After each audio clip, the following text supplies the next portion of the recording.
Welcome back to Sanshiro's Boys. This is your co-host, Tim Amatuli. And I'm Chris Cote. And we are back today for our not at all subtly alluded to bonus episode. They had no idea this one was coming. Who could have seen this coming? As I was listening to the Hidden Fortress podcast today, it doesn't say we haven't reviewed Star Wars yet in the description of the episode. Or all the other times where we say, maybe there'll be a bonus episode. Hint, hint. Well, hinting's over. This is it. Yeah. We're doing it. In nature, it's, we've been going chronologically, and so we're now coming in between Dersu Yuzawa, 1975, and Kagemusha, 1980, with the original Star Wars, 1977. And as it's a bonus episode, we're going to shake it up a little bit and deviate from our usual format. So for most of you, you won't even be able to listen to it, because... whatever. Yeah, this should be a fun one. We are doing... I guess we're revealing it now. Shit. We are doing a... we're doing a live commentary track for episode 4, where we talk about everything from, the perspective of how it relates to Akira Kurosawa. Or whatever. Yeah, as best we can. There's certain parts that certainly won't line up, but there's certainly a lot to talk about as well. So, yeah, we're going to try and, take a Kurosawa lens to the original Star Wars, and also to the saga as a whole, as best we can, because at least for me, getting it out of the way, Star Wars is my whole life. If there's one thing I love more than Akira Kurosawa, it is Star Wars. I've recorded every single one of these podcasts next to an enormous bookshelf full of only Star Wars books and comics. He is not lying. I really like Star Wars. Grew up with it. Dad always liked it. Didn't grow up with Akira Kurosawa, but I'm glad I have them both now. So yeah, I don't even need to really watch the movie because I could just really reenact it. But I don't think that's the bonus episode anyone ever wants to listen to. Yeah. For the listener's sake, we'll go along with it. I have seen a one-man show of Star Wars, and I was like, I could do that easily. Yeah, there's a few things I could do that with, but... yeah, Paul Blart Mall Cop 2 comes to mind. Yes. So we're going to do it unfortunately, with the Disney Plus version, just because that's the most accessible.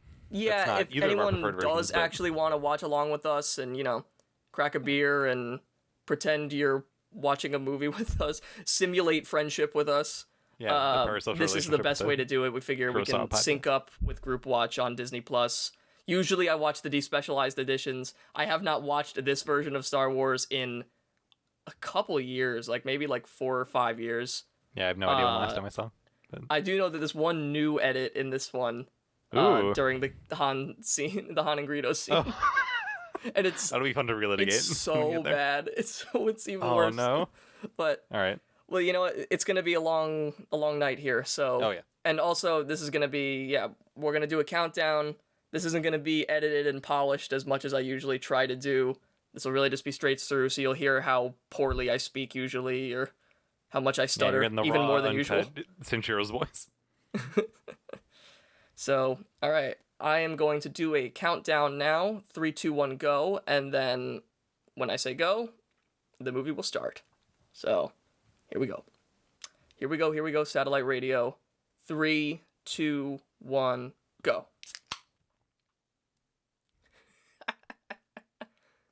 What are you drinking? I'm drinking a Founders All Day IPA. One of the only 15 packs in my local store. Nice. I'll crack one too. I got an Angry Orchard crisp apple here. Nice. Using a very cheap bottle opener. There we go. So right off the bat, I don't think this has anything to do with Kurosawa. Whatever. But I will say, he does like his opening credits. He likes to make them special. And Lucas certainly did that with this one. Have you ever seen non-Star Wars Lucas? I saw THX 1138. I haven't seen did. American I have Graffiti, too. Yeah. It's really weird. It's really weird. It's not exactly a great movie, but I love the idea and I love the way it looks. Yeah, it's nothing like Star Wars at all. Yeah. It's being another sci-fi movie. It's like yeah, there are some aesthetic things kind of overlap, but then you you mean like how he adds CGI? Can't believe he did it. Can't believe he did it to THX.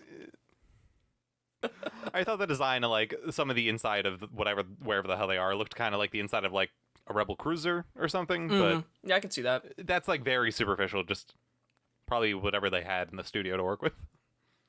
But, yeah, Yeah, really cool ideas. I agree, not entirely a great movie. Certainly Star Wars is better, but Yeah. I like seeing him be just strange.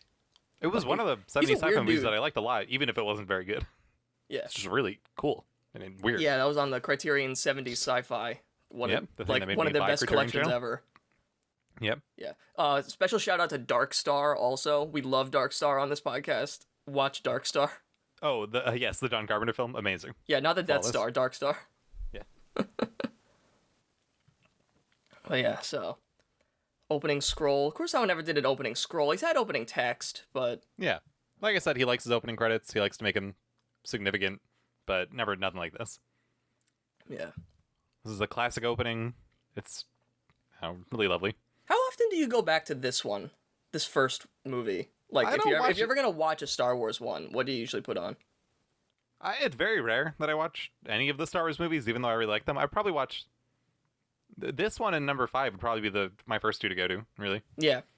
Yeah. Episode 5 is my favorite. Yeah, pretty I common feel like favorite. because this one's like a little rougher and not as like action packed and stuff, it's Yeah. like I don't go to it as should- often, but We should start with the first very obvious Hidden Yeah. Fortress reference, which is Look. focusing the movie on two doofuses. yeah, two peasants. Yeah, we got Also- these peasant droids.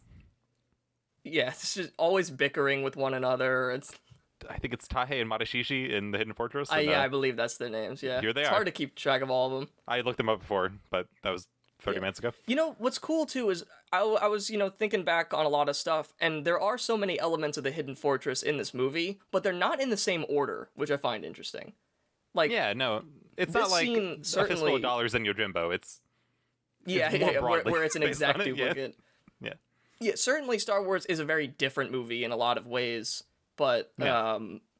like this scene, when they're about to get boarded and stuff, it's a lot like the slave rebellion when Tahe and Yeah, I can Madashichi see break that. out. Because like there's all this shooting going on around them. It's a lot of Yeah. chaos, and they're just like running around like, oh my god, what do we do? Like, Yeah, it's how do like we this get out of here? crazy scene that's almost unrelated to the actual characters that we're following.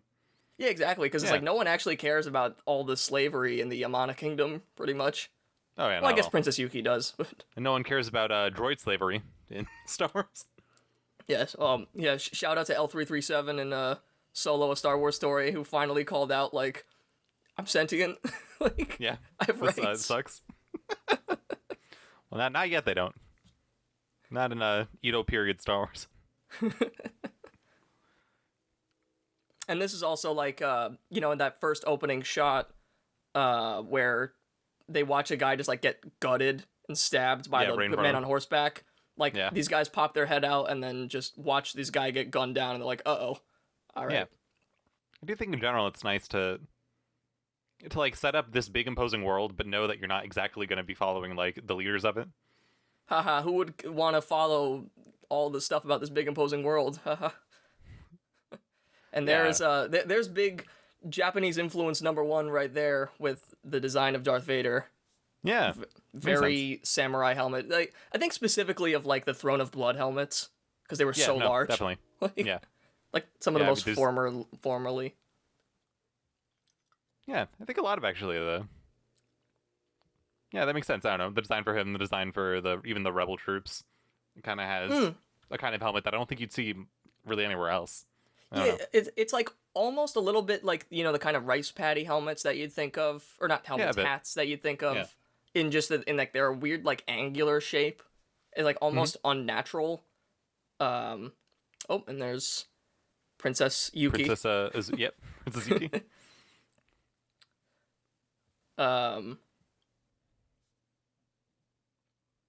What?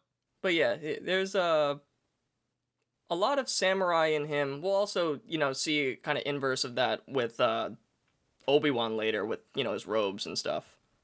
It's like more like samurai robes or just Japanese robes in general. Maybe even Doesn't if I this- hadn't lived in Japan, Japanese influence would have still been like really my thing because of how much it influenced Star Wars. Yeah, it's possible. It's like it That was isn't the inevitable. part where the guy says it, right? I would have been like, oh, I wonder if there's a movie called that. No, okay. I will say, the edition on Disney Plus does look very good. Even if it doesn't look correct, it looks good.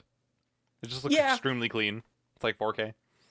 There's it like Pros and cons. these new editions.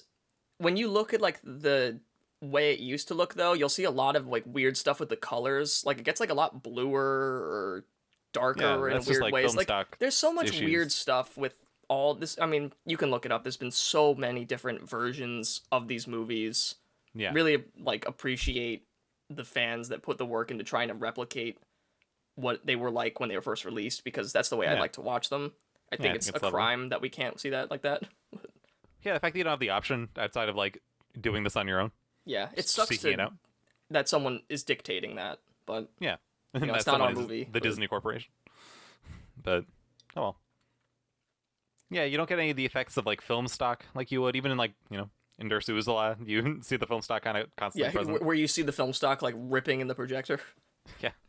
No, not that here. This is the clean, Disney-fied, smooth version. But it looks nice. Yeah. It is still the Star Wars world, so there's still dirt on everything. Like, yeah. Kind of this weird, nitty-gritty feature.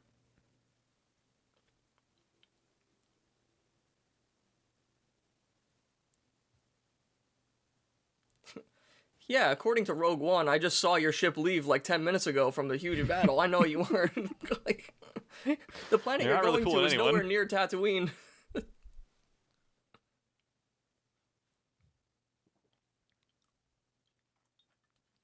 Does Darth Vader have an analog in any Kurosawa film, despite the fact that he looks like a samurai? Or a warrior? Well, I think, Susumu Fujita's character in the Hidden Fortress is like the most like Darth Vader that we get, but it kind of goes through like Darth Vader's full arc over 3 movies in that one movie because he turns good. Like, I think that's valid though. He is like a direct servant of the Imperial Empire, but he has a change of heart. He's the most respected soldier in that area. Yeah, exactly. It's like he will be, he will betray a man who hurts him because in the Hidden Fortress he gets his face all cut up, and that's exactly like Darth Vader when his helmet finally gets removed because you see all the scars on his head. I think that's actually a very good comparison. Cool. And then, he will change sides briefly, and in the Hidden Fortress he lives, but spoiler for Return of the Jedi, I guess, that Vader does. Yeah, listener, if you haven't seen episodes 5 and 6, you want to watch those too. If you've seen Song of the Horse and haven't seen Return of the Jedi, you need to rethink your priorities. I disagree with that statement. God, I love the interplay between these two doofuses. Yeah, because, I mean, again, in the Hidden Fortress, they do split up. They're kind of wandering, and they're like, oh, you're an idiot. Yeah, basically the exact same argument. Like, really, that is almost directly cribbed from the film. Yeah. Goes, so now you go that way. Now you're going to die. Whatever. Yeah. And leave. It would be like that if they had already had the gold, which they don't, because it's weird. Like, that's one of the differences. Like, there is a MacGuffin, in both. In the Hidden Fortress, it's the Akazuki gold and the sticks. In this, it's the Death Star plans. But, like, and both of them are trying to get to the Hidden Fortress. But one of them, like, in this movie, they're looking for the Death Star plans. They're trying to hunt them down. Whereas in the Hidden Fortress, they're just trying to hunt those people no matter what. And the fact that there's all that gold is kind of incidental. Yeah, it's still similar, though. It's similar. It's just not exactly the same. Yeah. It's just enough to skirt copyright. Oh, yeah. They won't get sued by Kurosawa. Does Kurosawa ever acknowledge the influence? You know what I found recently? I found pictures of Kurosawa on the Empire Strikes Back set. Really? Of him, not the set, but like in the effects area of the Hoth stuff. So pictures of Kurosawa and Lucas with snow speeders and AT-ATs, which is so cool. That's awesome. Yeah, that's very cool. I had no idea this existed. Yeah, no, Kurosawa and Lucas really do come to know each other. We'll talk about it more on the Kagemusha podcast, but I believe in 1990, Kurosawa and Lucas and Spielberg presented Kurosawa with the honorary award at the Oscars that year. That's nice.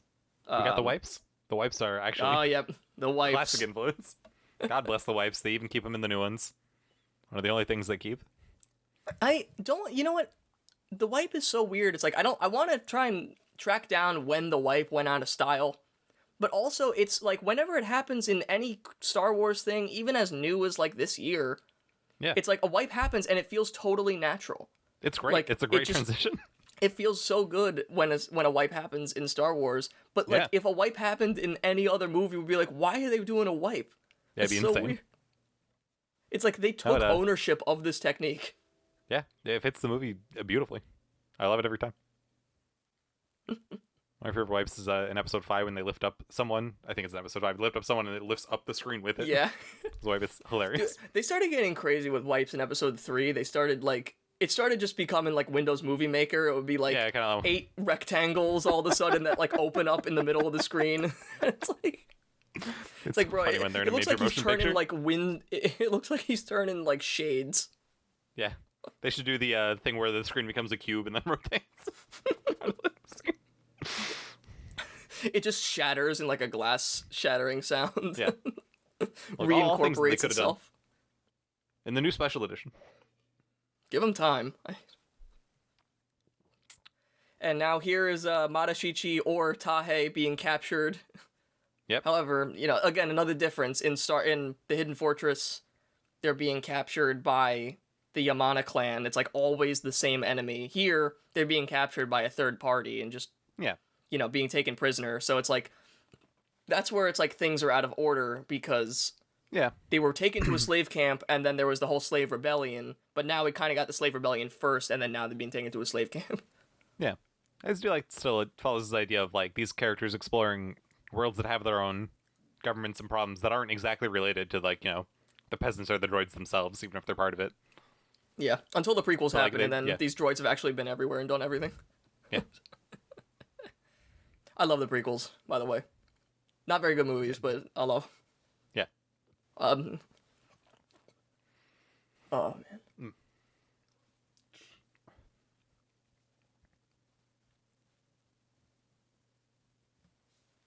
I love the production design for this film. Oh, me too. I love everything. I know that's famously the thing, but still, it's amazing. I think there should be subtitles in that guy. Good old R5, where they did that comic where he was actually a force-sensitive droid. It was like a what if. It wasn't actually. People were like, "Oh, that's one of the reasons that the old EU sucked," and it's like, no, dude. No, you can explore whatever you want. It was a joke. Yeah, it was funny. Some of these Star Wars comics I love because they'll have kitty ones sometimes at the back that's like, this isn't real. It's just like a cute little comic. There's one in my trade paperback of the Darth Vader Dark Lord of the Sith series, the first trade paperback of that, where it's Darth Vader keeps killing his officers and there's a little mouse droid that has to keep like dragging the bodies away and cleaning everything up, and that's funny, eventually like it's like Darth Vader executes like 3 people in one day, and then he sits down and he's like, you're the only one that hasn't bothered me today. And then the mouse droid gets really happy and he accidentally slams into Darth Vader's foot and he's like, until now. He kills it. Oh my god. He destroys it. Super funny. CGI. Yeah, we got the awful dewbacks. Though I do love dewbacks. I like their design. I just dewbacks are awesome. Yeah. But like, it's a shame that's just not like a rubber doll. Does that not doll. look good though? No, it looks like shit. Oh, I haven't seen that in so long. Yep. It could just be dudes. They didn't need this. Truly just guys being dudes, riding dewbacks in the desert dudes with my being homie. Dewbacks. This is also kind of like the peasant thing. The droids are caught with all the other peasants of the Star Wars universe, which I cannot stress enough are droids. We are droids. Yeah.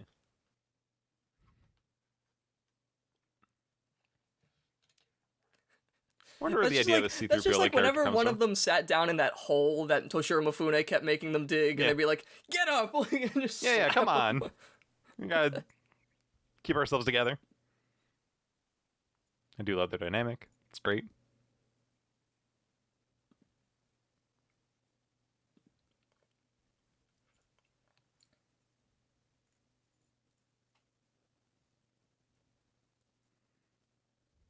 It's a foreign language, much like. I always look up what Jawas look like underneath their hoods, and I always forget. Are you allowed to know if that was? It's weird. It's like it's all black and mangled. I disagree with there being a canon version of that. There shouldn't be. Yeah, it's like the Nazgul. It's like if you took off their hood, I just feel like they would just evaporate. I think in Knights of the Old Republic, you can ask them, and they're like, "Oh yeah, we're actually like rat-like and ugly." I'm like, "Oh, well, that explains it." I'd love it if they were like really beautiful. Yeah, that's why they have to have those on. It's like the Twilight Zone episode. For by everyone in the galaxy. The Twilight Zone episode where being beautiful was actually being ugly. That's like Jawa culture. He's so symmetrical, I hate him. Oh, here he is. Luke. Luke is like, there's not really an equivalent for Luke in the Hidden Fortress. Well, I was thinking about this. Mordecora is, what's his name? Who? Toshiro Mafune.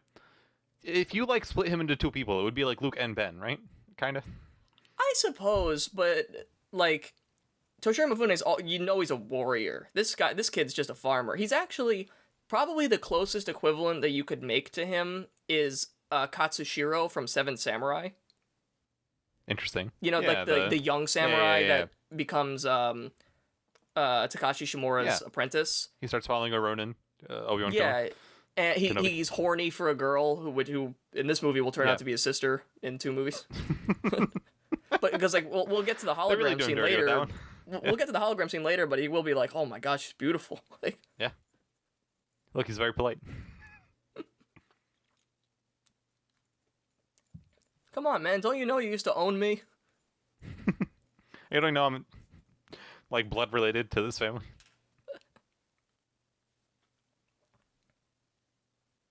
Classic. Classic twink Mark Hamill. I've met Mark Hamill. Boy, I love him. Yeah. You have some great photos of Mark Hamill. I got to take the most incredible photo of Mark Hamill ever. Oh. Where we got to make him do the circle game from Malcolm in the Middle. And all of us freaked out. For this? Hey, grab my friend, and he said, "Am I gonna get in trouble for this?"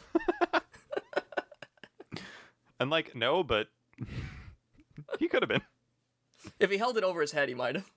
Yeah, if that photo was more widely circulated, he could get in trouble for it. Which was not the intention. Can you imagine? I make Star Wars my whole life. Luke is like my favorite character in like any story ever told, and then I accidentally ruined Mark Hamill's career.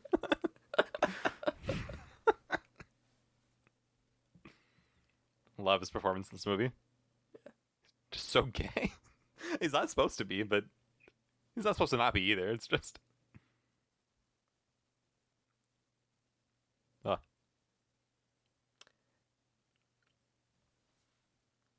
You know, Mark Hamill also like they all have these kinds of robes that are more Eastern, not just the Jedi robes, but that is one of the most formally like Japanese looks. Yeah, but they all have distinctly like non-Western in origin. Yeah, they save that for like when we see Han Solo when he's in the vest and stuff. Like he has a much more Western feel to him, and it really is like East and West coming together in this movie. Yeah, kind of like that. I think the guy in Sanshiro got it too. Maybe even 1. Yeah, obvious influence. Yeah. I believe you can see on the Criterion channel or on the Hidden Fortress Blu-ray, they have an interview with Lucas. And I think he listed his 4 favorite Kurosawa movies as Seven Samurai, Yojimbo, Ikiru, and The Hidden Fortress. Basic ass taste. Yeah, basic taste. Basic taste that I totally agree with. Yeah, I mean. Yeah, wow. He only chose some of the best movies ever. Yeah. My top 5 movies are whatever the top 5 movies of all time are. My top 100 favorite movies are the IMDb top 100. At any given time.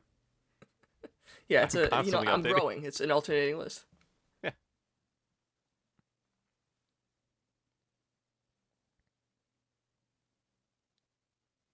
I do like that the movie takes the side of the rebellion. Haven't some people said that it's basically either the Viet Cong? They're especially the Viet Cong when we get to Return of the Jedi because it's the Ewoks in the forest and stuff. Yeah, that's not long. Like within a decade after the war. Yeah. Yeah. everyone's like, Look oh, at my hot the sister. Empire did nothing wrong, and it's like, how can you make that argument? Yeah. Yeah, like in the expanded universe, at least the old one, there is like a major galactic invasion that takes place a couple years after all the war between the rebellion and the Empire happens, and apparently one of the reasons that Palpatine wanted the Death Star was to fight something like that, and everyone's like, oh, see, that makes the rebels the villains, and it's like, no, because they still used it on their own people, even if even if the intention was good for making the Death Star, even if it was good, it's still bad, and they still killed billions of people. Do people not realize that all Empire is inherently coercive and evil? That's why they named it that. Empire is not a good word. Speaking of Empire, I don't know if we ever get to see the Imperial Crest, but the Imperial Crest in Star Wars is actually very similar to the Yamana clan crest Really? in the Hidden Fortress. It's very, very similar, actually. It's a circle, and it has like another circle in it with these other spokes. Yeah, I don't know the best way of describing it, but I looked it up again. I know what the Imperial one looks like. I just don't know what the Yamana one looks like. It's close. Nice. Take my word for it. Yeah, I believe But it. yeah, because I mean, the Yamana clan is obviously the Empire, and then the Akatsuki clan is obviously the Rebel Alliance. Yeah. They melted down all the Akatsuki gold and turned it into C-3PO. He's the thing they're trying to transport?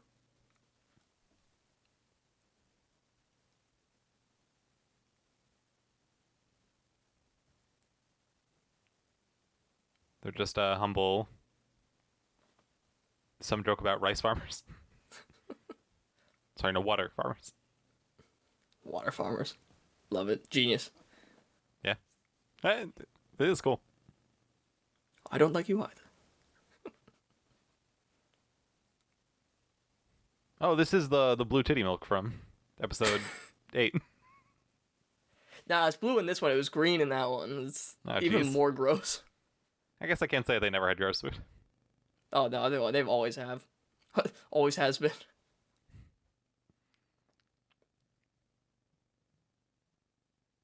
Sorry, Speaking of episode 8, though, big Rashomon effect going on there. That is like a huge movie that is obviously about Rashomon. Because they have the 3 different retellings of the awful backstory of Luke and Kylo Ren. That it's like, why are any of them lying? Like, yeah. There was zero reason to lie about this. Rian Johnson in classic fashion makes a worse version of a better Kurosawa.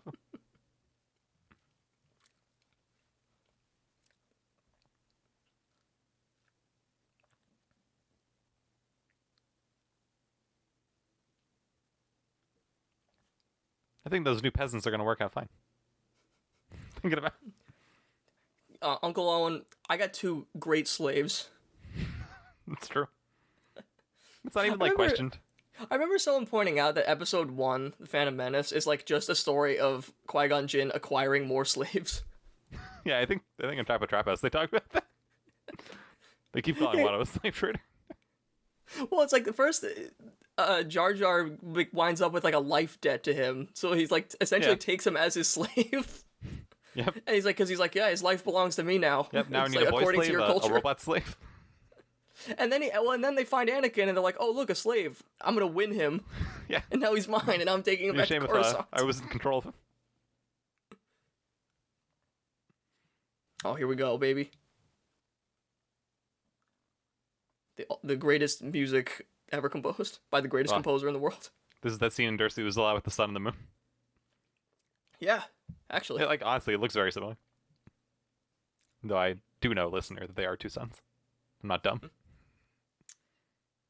Yeah, actually, speaking of Dersu Uzala, the character, is a lot like Yoda. In a lot of ways. The way he talks. Shockingly. Yeah, the way he talks, it's like broken, it's not quite correct, but he says stuff that's really wise. He lives in the woods or like the swampish area. Yeah, I see that, absolutely. Also, like, we got an advanced screener too. Also, like, Hoth, with like moving through all the snow and stuff when Luke is alone, and that's a lot like when they're on the frozen lake.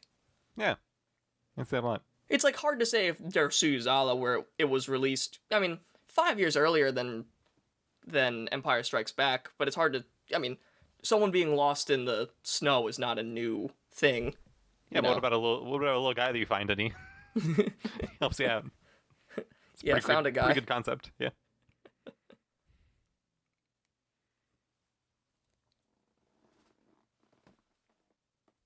Did they edit this for the specialized edition? No, I think it was always like this. Good. Do love all the little devices that are just like a lampshade put on a box.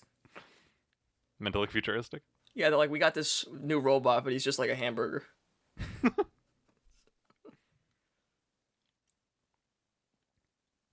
We got those J.J. Abrams lens flares in C-3PO. I'm always impressed in these older movies that you don't see the reflection of the camera in C-3PO ever. Yeah. I never thought about that. How annoying to make a character that is just a walking mirror. Yeah. Like... Look, they went the distance. They committed. Yeah. Maybe part of it would be shooting with longer another lenses. Reference. Sorry.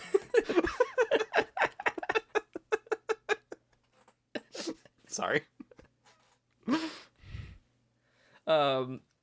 They're probably a lot of times shooting C-3PO from like with a longer lens and stuff, like Kurosawa always liked to do. There's a lot of shots in this movie that are like obviously several hundred millimeter lenses because everything is so blurry behind them, which is like not really something they do a whole lot in the other ones, especially once they go digital. Yeah. I wonder how much like his actual technique was inspired. I don't know. Lucas, like, as a filmmaker, it's like he's not the best director. Like he's such a great visionary, but he's like when it comes to like working with actors and things, like a lot of times in this movie, especially, the camera's very stationary. It's just kind of there. But it looks great. I mean, the movie's gorgeous. The director for this one, or no? He directs this one and all the prequels, but he doesn't direct 4 and 5 or 5 and 6. I know he doesn't direct 5 and 6. I wasn't sure if he also wasn't sure if it was like, you know, Nightmare Before Christmas, where Tim Burton isn't actually the director. I won't say that he doesn't direct the other ones, but he's just not the credit, because he definitely directs a lot of the like effects. Makes and sense. He's always there. He's always dictating things about the world and stuff. Probably still like executive something. Yeah, he was there all the time. He just didn't want to actually like work with actors. Like there's tons of stories from them about like how unhelpful he was. Yeah, well, you've seen interviews where he's just a fucking dope. Can't talk to anyone. I love poor George Lucas. Honestly, I love him. He was one of my favorite humans on Earth, but I would not want to be an actor working for him. It's like the hate that he got for the prequels is so sad. At the same time, they're not great movies. Like he didn't do a great job, and his job is to do a great job. But it's like the world that he creates. He's such a good story creator. He's just not the best storyteller, I think, would be he's kind of like Frank Herbert, where the world is amazing. Oh god, but I have this other weird sound effect for the crate dragon instead. That's not awful. It's so bad. It just sounds like a dude yelling. That's not what a dragon sounds like. Oh yeah, isn't he supposed to be like a...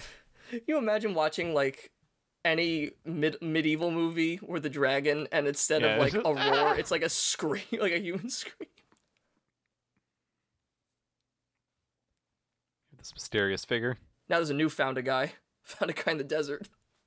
Guy found me. Hello there. So funny that Alec hated this movie until he died. I have heard that Lucas wanted Toshiro Mifune for Obi-Wan. What? Could you imagine how crazy? Someone should do a deep fake to put Toshiro Mifune on Alec Guinness just to see what that would look like. It's amazing. He would look. He wouldn't be this old, but he'd be pretty similarly old. I'm kind of glad he didn't, because I love Alec Guinness as Obi-Wan. Oh yeah. And also, it would just like, I don't know if, you know, Toshiro Mifune would have been able to pull off the English as well. Yeah, it would have been hard. We saw him in Red Sun. We have seen him do English, you know, performing. Like we saw Red Sun a long time ago. That movie wasn't very good, but it was cool to see him against was it Charles Bronson? Yeah, I think so. And the star of Last Samurai. I mean, he Alan didn't want it or whatever. Yeah. God, his name was escaping me. I had to plug my phone in to make sure it doesn't die while we record. Letterboxd was like, Mifune said bitch. It's so cool. God, the fact that all I want to think about now is Mifune as Obi-Wan.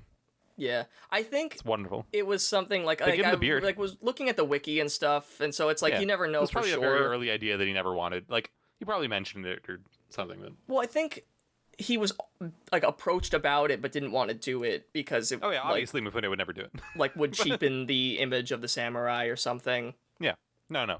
But It was never yeah, gonna because like happen. It just is originally, cool. I mean, certain concepts for the for the Jedi and stuff, they were much more samurai-like than they even are now. Like they had top I mean, it's pretty knots, obvious. you know. Like, Yeah. like it would Instead be of a really rat weird to see tail in Alec Guinness episode with one. a top knot. Yeah, but they're just so obviously samurai. even with much look less at those than robes. kind of, yeah. The first of many lost hands. Yeah. Oh no, it's this one. He's like, This oh is the crap, it's wonderful this wipe. droid.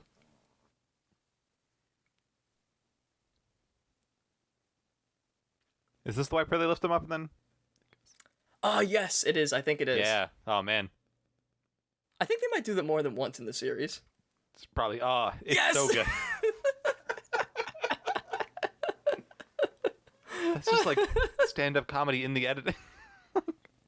They're like, we got it synced up perfectly with C-3PO's like belly circle.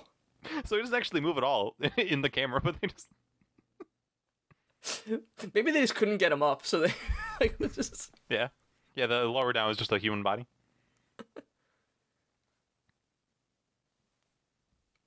They gave him the Mafune beard.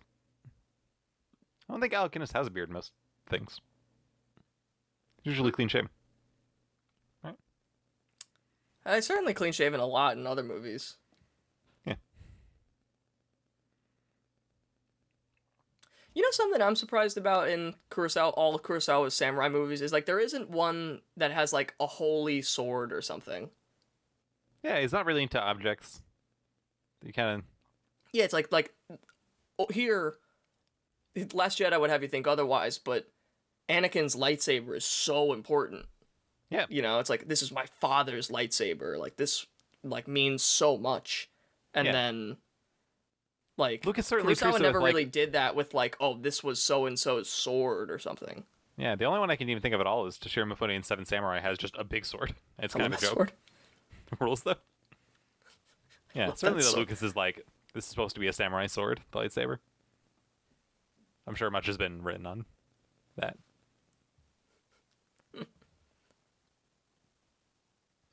It's a weapon you can't touch from basically any angle.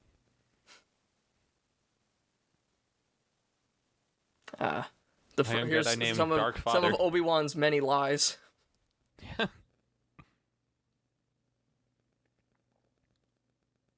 He's just describing the plot of episode 3. But like kind Sort of, of. in a figurative sense.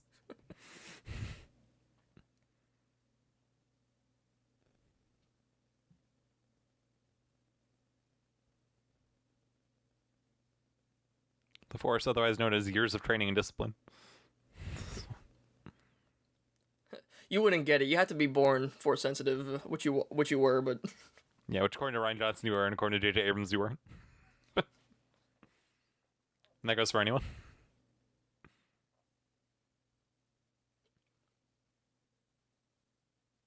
I seem to have found it by doing nothing.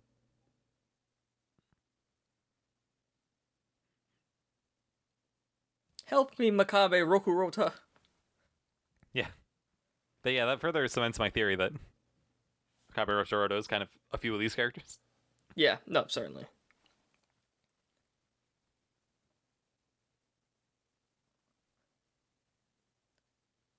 This is the peasants telling them their plan, how to save the day. He's like, oh, that's such a good idea. Why didn't I think of that? Wait, it's so simple. Why don't we just give them the plans? And Fortune's like, oh, we could just go around the problem.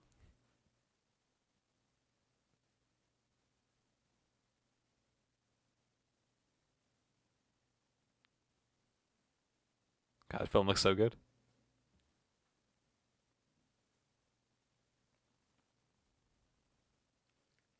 Ha! Ch- oh, oh. Alderaan. Don't worry, he's not going to Alderaan. The Don't. Azuki if you clan. don't, good thing I'm you not never going to wanted the to go to Azuki clan. Alderaan, Luke, because Yeah. never gonna get what the chance. if he immediately was like, oh yeah, okay, and then he goes and then he dies. Yo, for the listeners, I have a special connection to Alderaan because Oh yeah. I met Carrie Fisher a couple months before she passed away, and I had her sign a poster, a travel poster of Alderaan, but it was just rubble in space. Yeah, depicting Alderaan exploding. I don't even think she noticed signed? what I was Yeah, having no, her which is sign, fine. but it was. It's I was still like, I can't believe I just got her to do this. It's such a powerful object. Yeah, it's cursed. Wipe. Welcome to Yamana. Oh, here we are. Yeah. Big moment in the scene, fellas. Oh yeah. Okay.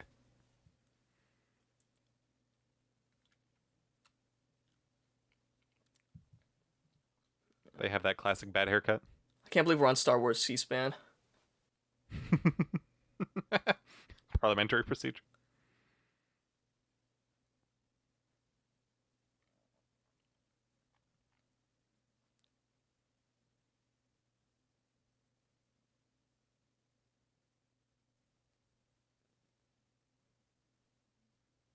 God, I love Peter Cushing so much. He's amazing. I was watching the old Dracula films. He's so good in them. He is so cool. I love that he and Christopher Lee are both in Star Wars, but it sucks that we can never see them. Yeah. Like, because their characters are from two totally different times. Yeah. It wouldn't make sense.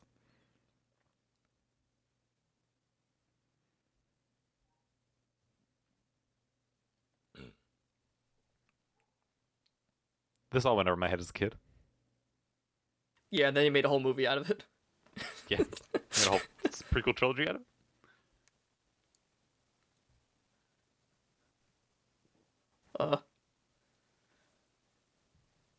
Oh, he's gonna say it. He's gonna say it. Here it comes. Oh.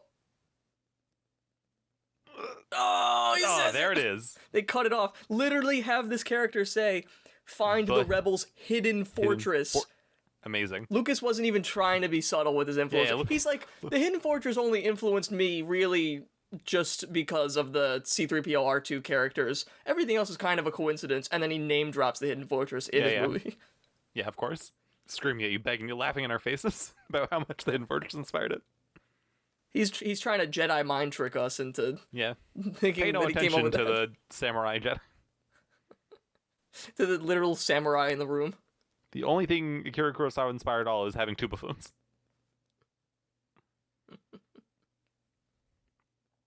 Imagine him saying that if Toshiro Mafune did the film. Anything else is pure coincidence. Maybe that's why he couldn't hire him. He was like, this man will just call out everything.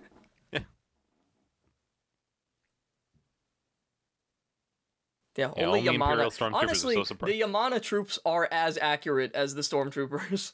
Yeah, they can't fill the hit same role. anything. A huge army that can never do any damage to the characters. Save like one bullet once. Fun fact, as a kid, I did not notice what happened in this next scene. It took me maybe like 8 viewings to... I couldn't tell what I was looking at. Sure, we were watching it on VHSs back in the day. Yeah. We were at the tail end of that. Oh, I didn't know those 3 pixels were a dead woman. Hottest couple in Star Wars. I I assumed like his house was ransacked, but I like never knew if they were killed or like taken prisoner. Just because that was. I can't believe they were taken prisoner and someone left these 2 skeletons here. It's subtle. Yeah, and again, this is just like the Hidden Fortress, but like in a different way.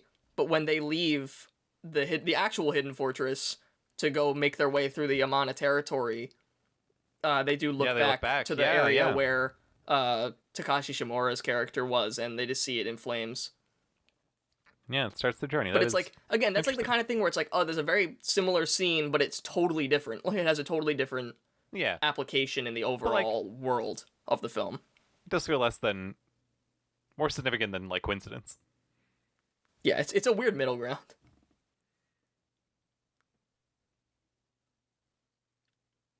Hey, Dad. Dad, why are you torturing me? It's manipulative AF. Dad, this relationship is toxic. We need And to so is cancel Darth whatever's in Vader that. and hold him accountable. So is whatever's in that needle. Yeah.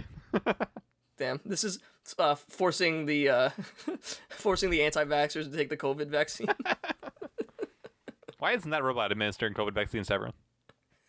With the same amount of I consent love as this this. shot where the camera goes down for no reason and like looks back up to follow this dude's feet. Yeah, seemingly the cameraman was shocked by the fact that the door closed. He was like, whoa!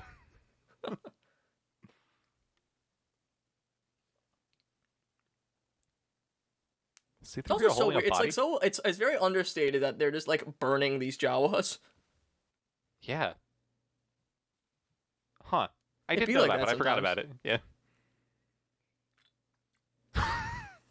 Just chucks them. Unceremonial toss. I mean, to be fair, they did just sell those droids into slavery. Yeah, I guess.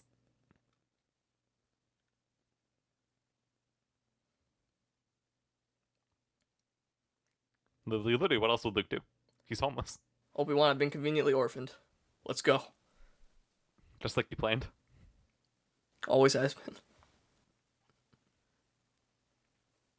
Oh, I love this music sting. Oh, yeah. City. They're so far away. I know. Why they have to look at it? Just go. Yeah, alright, let's get literally, he would have to say, no. alright, we have to pull over here and get out. Oh no, there's gonna be a bunch of CGI now. Yeah. There's the Womp Rats. They looked awful. Weird. That's weird that there's like a Rebel Alliance cruiser behind them. Strange. Coincidence. And there's Dash Rendar's Outrider in the background, a little cameo. Which is Yep. cool. For all Was you that Star Wars giant fucking fans. thing? That giant thing, which is That also happened to my encoder. buddy Eric. I like how they just fill the screen with bullshit. Oh, here's the one. You mean like that, Yeah. where it's literally filling the screen? That was so Is it- unnecessary. It is insane that they chose to do that. Oh, and here we are at the scene where Toshiro Mafune breaks open the stick and shows the Amana people gold. Yeah. And he like tricks his way into getting through, which is also coincidentally the entire movie of The Men Who Tread on the Tiger's Tail. Yeah, that seems insane. It's about as shocking as this. Yeah, where he just like essentially Karens his way into the Amana clan. Yeah. Let's give me a Battlefront 2 Mos I was about to Eisley say that with fight. the Yeah. giant thing in there. I was Yeah, I like, think you this can is climb. literally like, if one thing. Oh, this is the shot that they had the guy in the pink shorts shoot, and this is the exact angle where the guy with the pink shorts is doing the boom pole. That's a famous behind the scenes shot, but yeah, no, Battlefront 2, 2005, favorite video game of all time. Yep. Love the Mos Eisley map, fighting best heroes map versus that- villains. It's so good. I think it's called Assault or whatever. Yeah. Yeah. And now we're gonna go into the cantina, which is a little bit like when they're in the Yamana territory and Yeah, they're at that brothel. place. Yeah. And they even pick up a guy.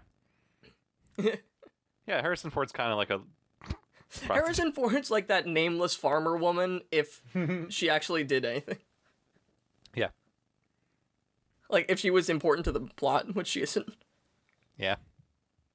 It's I so love fun all these that they things. just like how much time and effort went into just having the place be full of stuff. Not enough. Kidding, it's so good. Yeah. Every single one of these characters has detailed backstories that I know. Yeah, well, that all came after. But even then, like I know. making a movie where they have all this shit. That's why it made a difference. That's why it became a thing.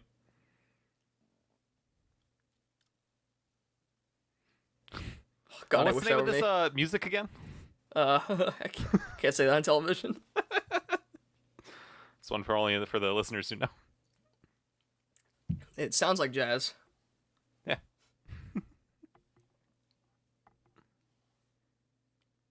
Here we have So a that droid character's racism. backstory is that in the Clone Wars, his parents were killed by battle droids, so that's why he doesn't like droids. Oh, It's like, it's so dumb that they did that, but also I love it. yeah. So, I mean, all we know about him is that he's racist. So So here we're actually going to get some Yojimbo influence directly, because Yeah. this is a lot like the scene where Toshiro Mifune makes himself known in the town, yeah, because here, what's the guy going to say in a second? About his death sentence.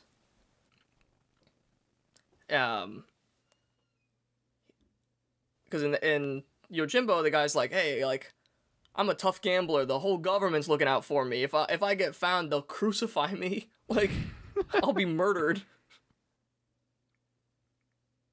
And now Dr. Evazan and Ponda Baba are gonna stir shit. Yep. I don't like you either. And then it's gonna end the same way for both of those characters in both those movies because they're about to lose something. Yeah. Literally the only thing... Like, in Yojimbo, he fights like a Jedi in that he can just fucking kill anyone instantly. Yeah. But he likes to make a statement by going for the arm. Yep. Arm number 2 of this movie. Always causing a scene. Yeah, the arm, which always looked hollow to me. It is totally hollow. It's like the guy has no bones. I do love that in Yojimbo too. Like whenever anything gets cut off, it's so stiff. Like it looks like you just like bite it. It's like a cake. It's like an arm cake. Wait, it's all cake. Always has been. I love that guy smoking. What a vibe. Oh, that's a good wipe where it follows them walking off screen. And another do-back roar for good effect. I don't remember that shot being there. Beautiful jazz. Oh, that kind of looks like this one instrument, but does matter. Looks like a Chinese mouth organ, but...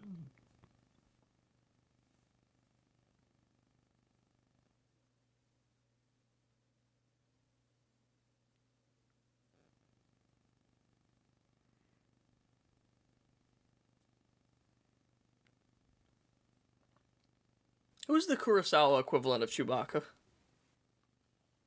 The really tall guy in Yojimbo. Mr. Rashomon. He even sounds like him. Yeah, that guy could totally rip people's arms out, so I believe it. Yeah, that guy could totally play Chewbacca. What's Harrison Ford? What's his deal? In relation to Kurosawa? Anything?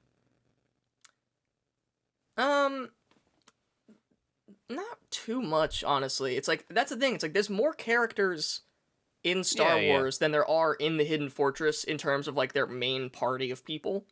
Yeah, I'm trying to see if we can get anything. It's kind of like a guide. The one thing is, also a Yojimbo thing, because the offer that they're gonna make Han Solo here is that, like, they'll give him some money up front and some money when the job is done, which is the same offer they give Sanshiro in Yojimbo, where they say, like, we'll give you 25 Ryo now and then 25 Ryo when the other gang is dead. So it's like the same kind of offer. Yeah, he's kind of... Other than that, I'm not totally sure if there's anything direct, because he is a more Western character. Yeah, he's meant to be more like a Sanshiro figure, who is also a Western archetype. Yeah, this is a movie with 2 different Sanjiros. Yeah. And then Luke is the Sanshiro, the unformed character. Yeah. The guy literally made out of Luke dough. Really a Sanjiro.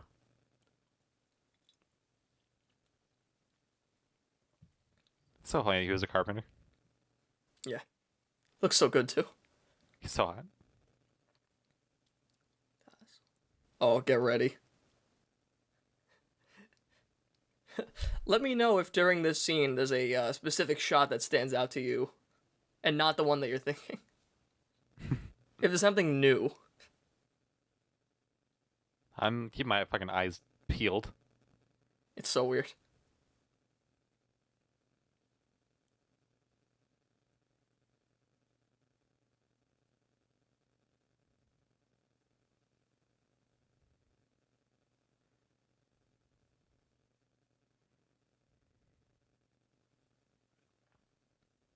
Sorry, my eyes death gripped on what's gonna happen. No, that's all good.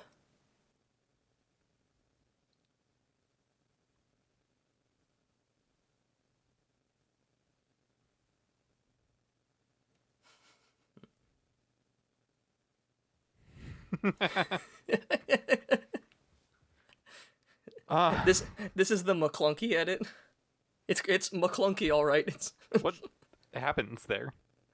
I get like, obviously Han shoots first. They pretend that Greedo misses at point blank, but it just like looks fucking weird.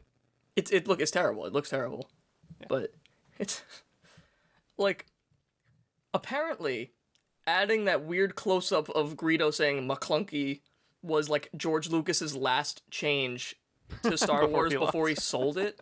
And so when they finally were ready to put it out, like this new version, like or like when they were finally ready to put it on Disney Plus, they had this new version, and it was like, well, this is like the one that we were sold technically, so they put it on. Yeah. That's super funny. I remember when Disney Plus like when it first came out, and like that was all I saw was people talking about, what is this? Wait like, a minute. They did it again. It was like one more time. It was like an encore. Like one more time, we're gonna change the Greedo scene just a little bit. Just to make sure. At the end of the second season of The Mandalorian, there is a character that says McClunky, and it's a joke. It's like they know it's only existed for like a year or 2 years, I guess now, and yeah, of course. It's like already they're like making fun of themselves for doing that.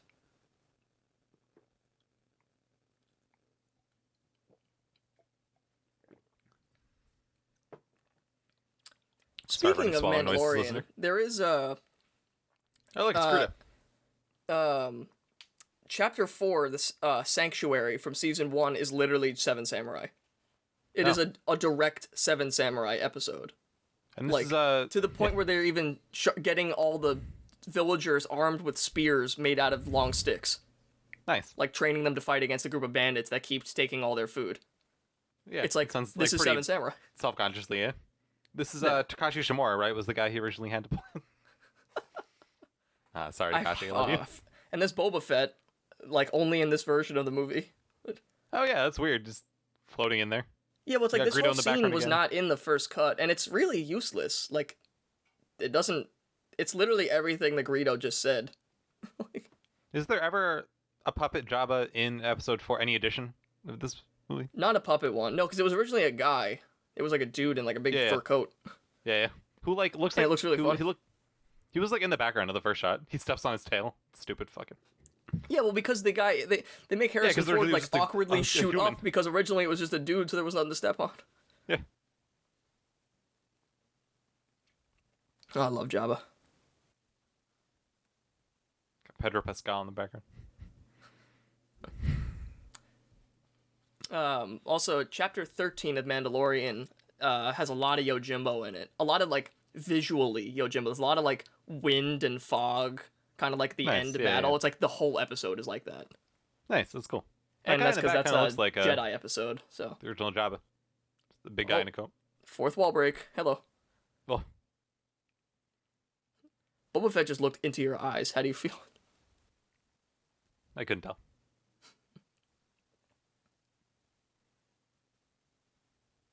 This is actually a reference to the Muppets?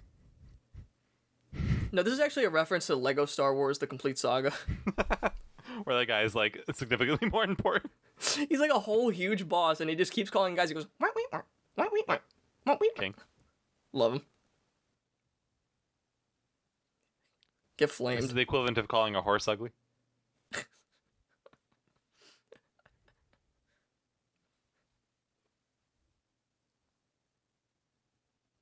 And this Han's dice. The only shot they're in. Huh. Hitting Chewbacca's head.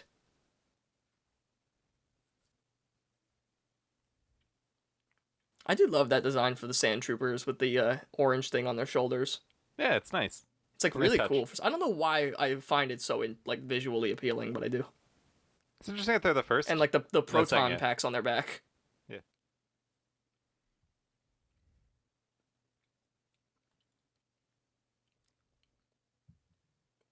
I always found that edit weird. It's like there's like a little bit of an explosion and then they cut away to it and then they cut back to the explosion at like the exact place it was just at. Yeah, there's a lot of little things like that for seemingly no reason. I don't know. I've never had a venue by which I could just talk about these things. Yeah, by all means, go off on every single one. Oh, believe me. Is that newly edited? You don't know how much I have restrained myself. Your choice. I know. No, I believe that shot is an original one. Some of the Millennium Falcon stuff is new, some of it's old. Yeah, I'm just curious about the planets. I've been watching that one Star is Trek definitely lately. old. That's exactly it.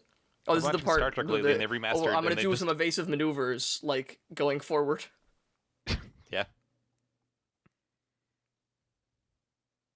in Star Trek. They remastered it, and all they did was make all the planets look nicer in the background.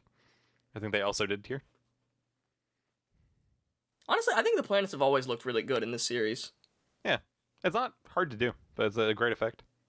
You just need to get, like, the atmospheric glow right. Yeah. Solaris also has a planet chip in front of the planet, but it looks very bad in Solaris. Which came out, like, the same year, essentially. Or maybe not. Haven't seen Solaris yet, I gotta get to that. Might have been 5 years earlier. Don't quote me, listener. But...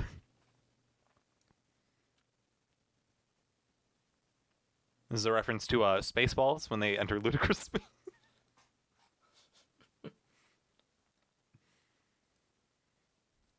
Is that Alderaan, huh? Huh. That's a nice planet you got there. Surprisingly Earth-like. I wonder if Lucas was sending a message. Wow. An empire stretching its reach across all known space, destroying Earth as we know it. Wouldn't be me. Yep. It's so weird that he does that. It's so weird that she has an accent now. Yeah. It's so funny. She's putting on her ambassador voice. Yes, this is just formal. She says she recognized his foul stench. There's no way Peter Cushing smells like anything but, like, talcum powder.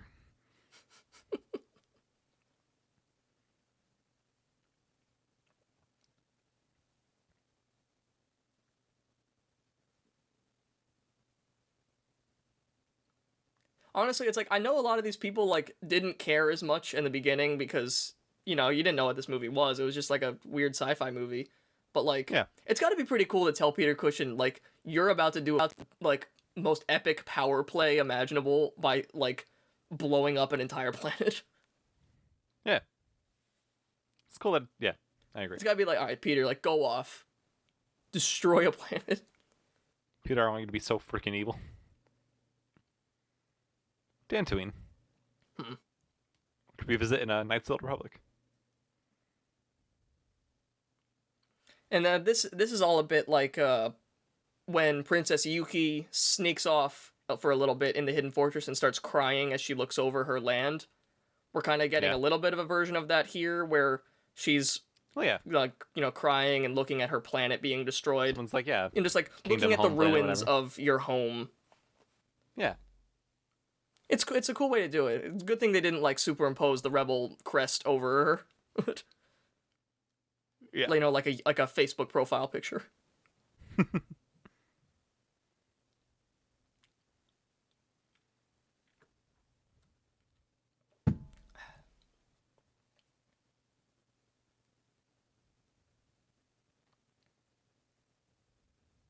forgot that was in this movie.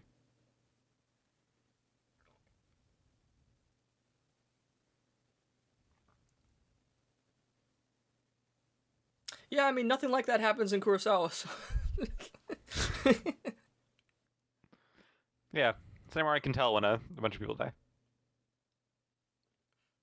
You know, looking at some other influences from some of the other movies, something also that's I think is really cool is you know, thinking of like weird things with the Force and stuff. I saw someone compare the Dagobah cave scene where Luke fights a vision of Vader in the cave and sees himself to the beach scene in Drunken Angel where he breaks open the coffin and sees himself in the coffin. Actually, when we saw that scene originally, that's what I thought. I was like, oh, this is kind of like Dagobah. Yeah, that makes sense. Yeah, just like looking like, you know, to see like other, you know, what visual illusions can come up with, and it's like, oh yeah, like that is a lot finds like a dead version of himself. Like, yeah, no, it's shockingly similar. I think that's so cool. That scene is so awesome. Yeah. In both movies. It's crazy when it happens.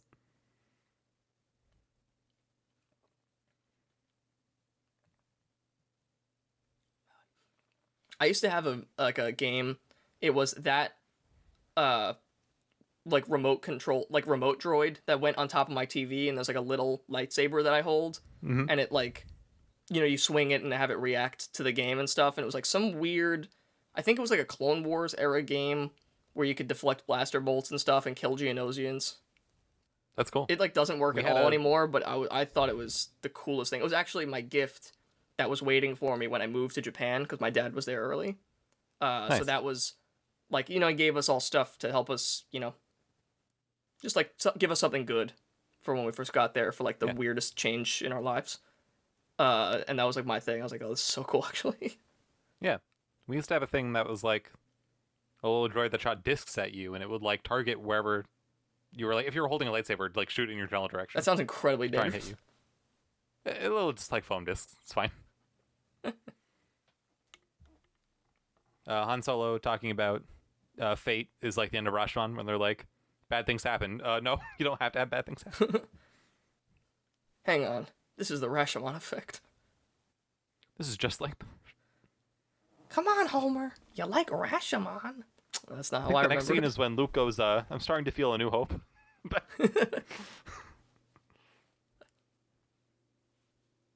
After everything we've seen today, Ben, I have a new hope.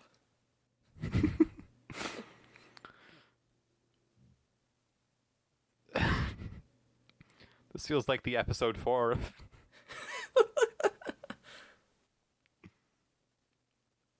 Man, with all those Star Wars going on.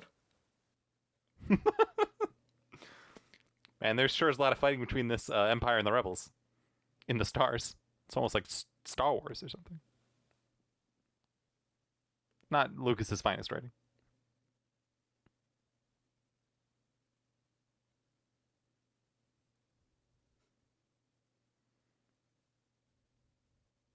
I can't believe this woman lied when we literally blew up her planet. She looks like she's lying when she says it. It's very obvious to, like, the listener that was a lie. All right, here's my poster.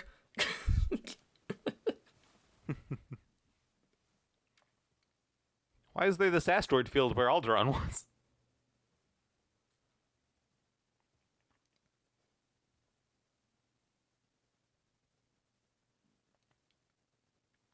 I love, like, in the universe of Star Wars, like, Tarkin thought, oh, if I destroy Alderaan, it'll send a message and it'll literally scare every star system into submission.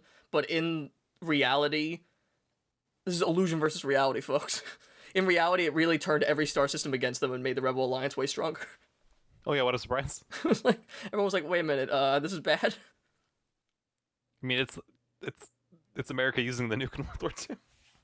Yeah.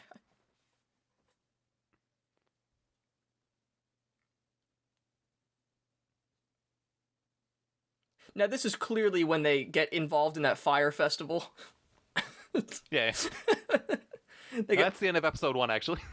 That's true. Also, Anakin at the end of episode 3. But instead of gold, we're putting in a human body. He's the gold. Yeah. Did you say that's no moon? Yeah. Ah. Classic. That's no moon, that's a Star It's the Wars. classic Obi-Wan line.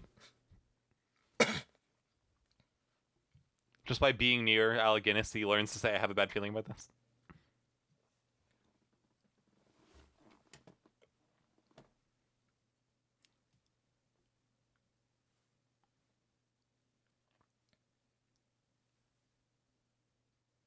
I always love the lights that go through the wall of the Millennium Falcon cockpit. Like, that's how the room is lit behind them. Oh yeah, that's a nice look. It's such a cool design. Yeah. All right, boys, we're going into Yamana territory. It's a Joe Mama There's no way to territory. escape.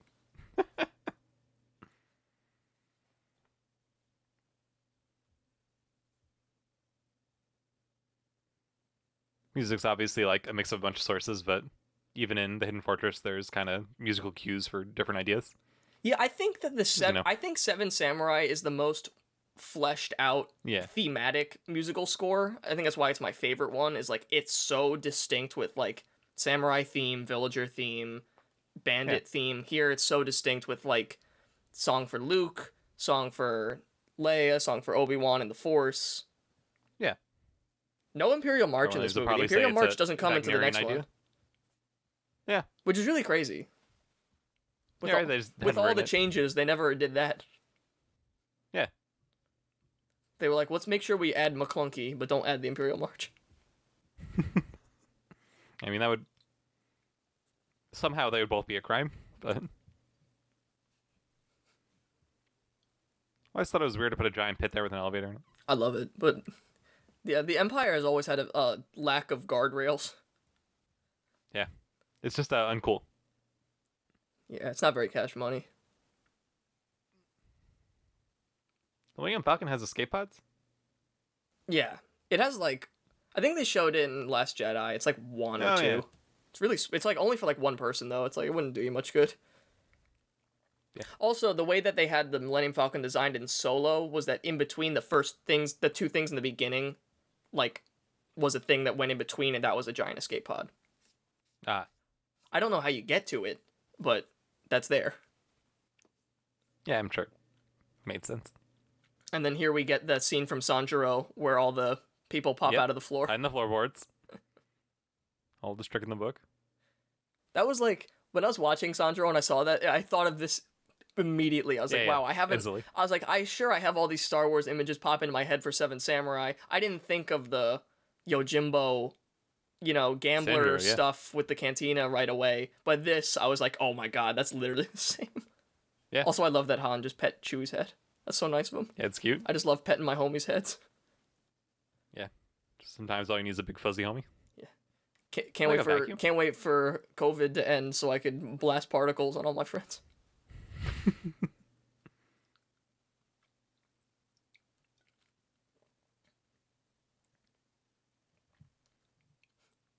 Oh, and here's where Toshiro Mafune goes undercover in Seven Samurai as a bandit. They're gonna turn into stormtroopers. Just talks to them. Now I'm really grasping for straws here, people. Stretching. Who am I kidding? Yeah, Is anyone making it this far? Yeah, why would anyone listen to this episode? Shout out if you're making it this far. Yeah, thank you, Harrison and Tim's mom. Hi, Ellie.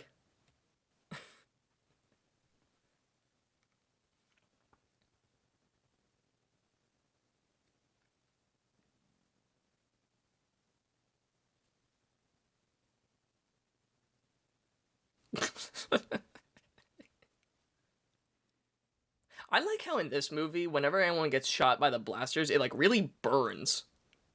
Yeah, It sizzles. It really smokes on their shirts.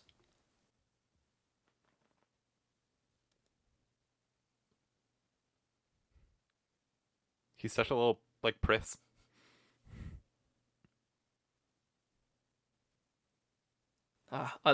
Keep speaking tech speak to me, Alec Guinness. Alec Guinness, you clearly know and are invested in this movie and its world. Help me tap into the entire Imperial network. I feel like he wasn't this rusty earlier.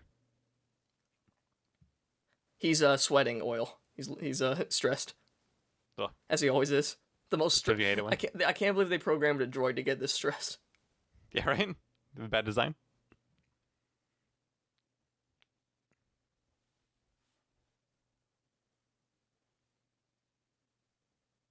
Kanbei, come on, can't I be your apprentice? No. No. It's absurd. Yeah, Obi-Wan really is a mix of Kanbei from Seven Samurai and Rokurota from Hidden Fortress. I see it.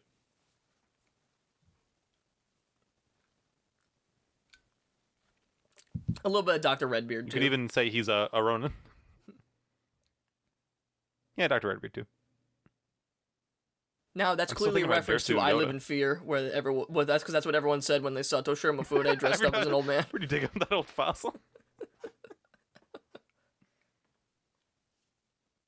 Like I said, the Death Star is a metaphor to nuclear war. Yeah. Princess Yuki. Joe Mama. Actually, Joe Dada. It's weird that they even have a royalty in this world. Yeah, all So the many planets are planets. different. She's Princess Leia, but she's actually a senator. Yeah. It's like being... It's just that she happens Queen to of be the adopted Switzerland. daughter of the monarch.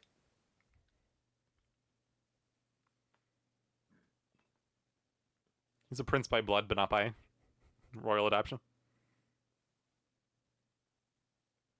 Shouldn't he technically be a prince of Alderaan? No, he was never adopted if by... the Organas, I guess. He was never you know, adopted, so... he had some role in that court.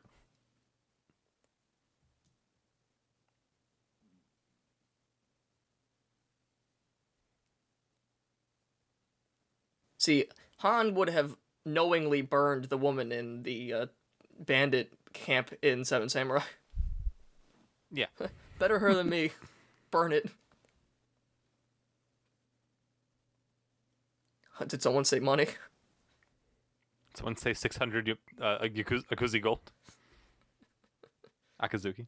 Yu-Gi-Oh gold. The Yu-Gi-Oh clan.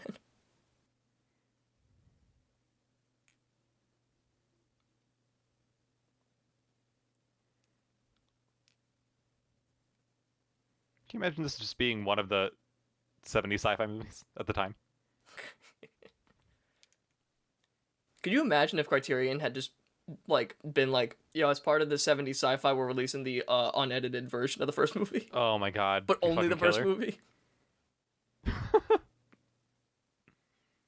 Nah, Bob Iger would find the Criterion CEOs and murder them. Oh, it's just like the comic. This is a reference to cat and mice in real life.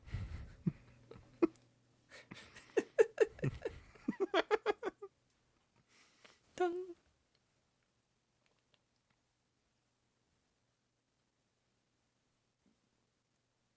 I'm pretty sure most of the stuff in the Death Star is just that hallway, but it's just all these different angles of it to make it look Yep. like it's a bunch of hallways. This is the only railing in the entire Death Star. Yeah, thank God. So many people going places. Be funny about CGI.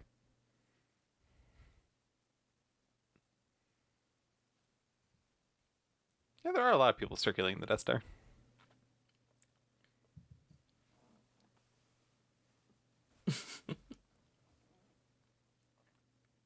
I love how he could have spoken but just chose not to.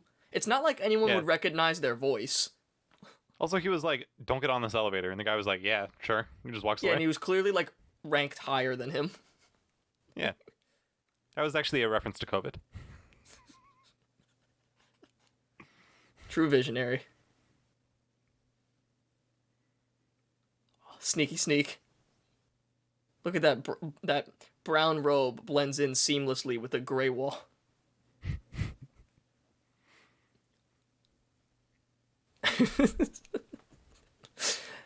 That's that right there is actually my favorite joke in this whole movie. That the elevator opens on the exact opposite side and they have no idea and they're trying to pretend like they actually work there.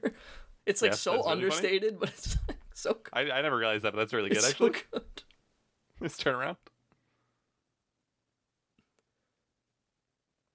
I have this little Kafkaesque thing. This is Throne of Blood. He killed this guy. Are you sure? Yeah. Oh, my guy's loose. Are we giving him the weapon in? I love all the shots where they shoot the blasters directly into the camera lens. Gotta let the audience know. Yeah. Show this to the people who watch The Great Train Robbery.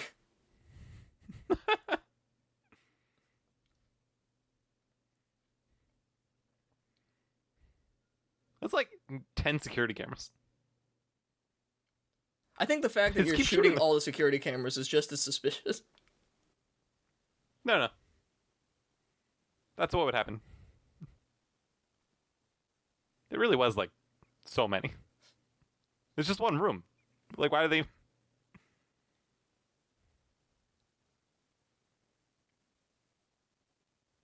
I love his customer service voice.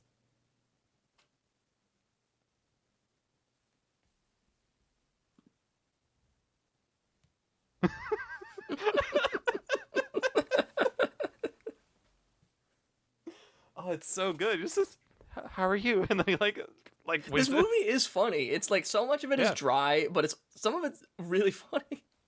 Yeah. Same with Hidden Fortress.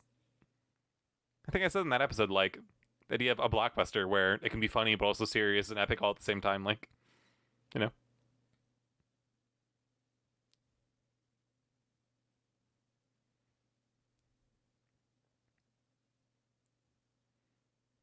Huh? Also, Uh? I'm just a country desert boy. I'm Tim Allen. I'm just a simple water farmer.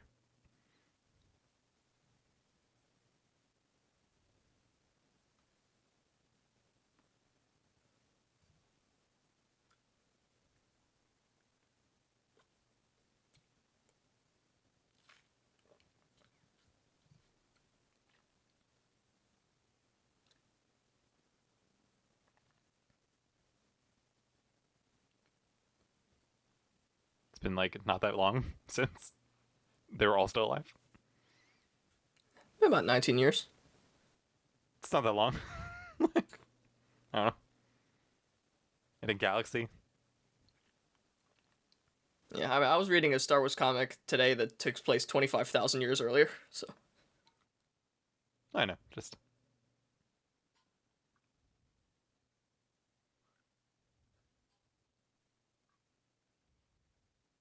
Never understood how blasters blow up in a hall like that.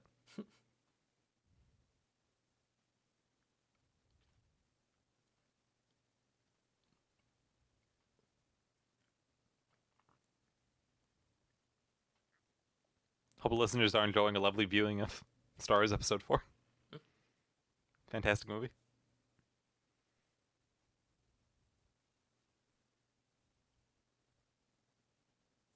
Yeah, I've drawn a blank on equivalent stuff here, so let me go into my backlog. Well, there's a lot of guns in one of the movies. Well, Hidden Fortress does. There's like the one equivalent is the horse chase in the Hidden Fortress. Yeah. That's a lot like the speeder bike chase in Return of the Jedi. The way that that's done is like catching up to like these guys before they can alert other people. Yeah. But then it winds up, causing trouble for someone anyway.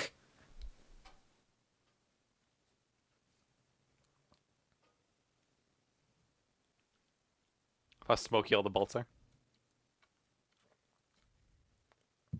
Go off, Princess Yuki. Too bad she doesn't get a stick. They really should have given Princess Leia the bamboo swatch that Princess Yuki got to hold all the time. Yeah, ruled. It was the cool thing we're gonna have.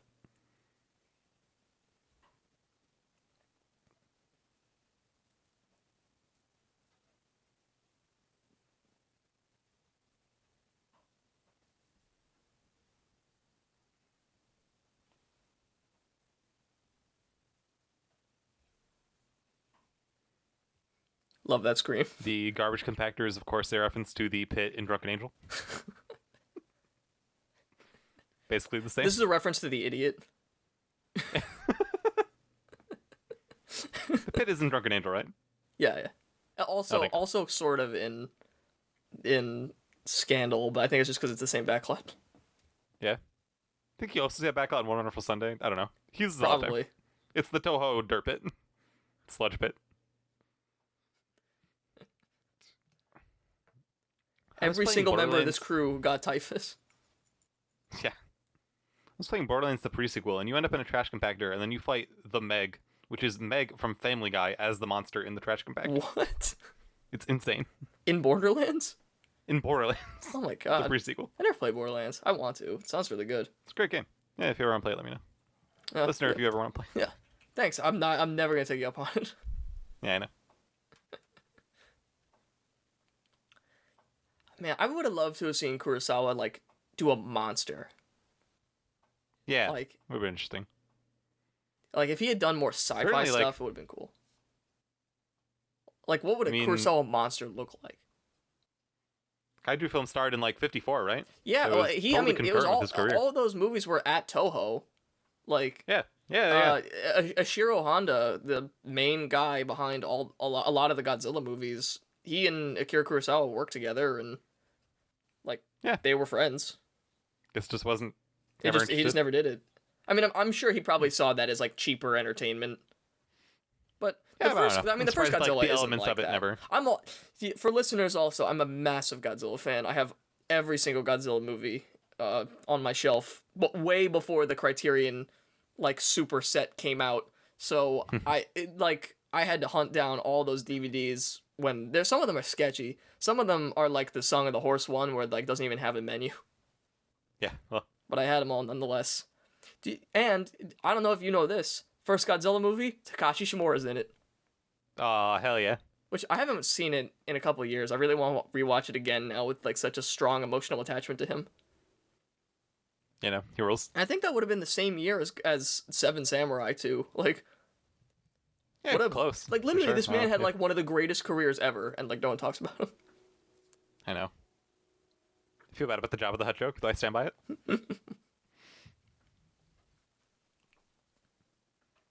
God, I love Takashi Shimura. Ever since someone called him kind of odd-looking in Scandal, I'm justified. He did look so weird in that movie. Yeah. Creep. Price he paid for giving his best performance. He was so good in it. Yeah. Now, this is the crushing weight of the suits in the Japanese film industry in the 60s and 70s. Yeah, it's a reference to High and Low. I don't know. Oh, here's the dude who bonks his head. Bonk. Horny jail. It's so funny they didn't, like, reshoot it. It's so funny that they didn't, like, edit it. Like, they could... That would be a much easier edit than making Han's head fly all over the place to avoid a bullet that was never there. I guess it becomes beloved. Literally, wouldn't it have been easier in the Han and Greedo scene to edit Greedo's angle a little bit, rather than edit Han's head to make him dodge a bullet? Well, the problem is none of it makes any sense. Yeah, I'm saying the best thing to do would be nothing. Yeah. But Yeah. the best of the worst options.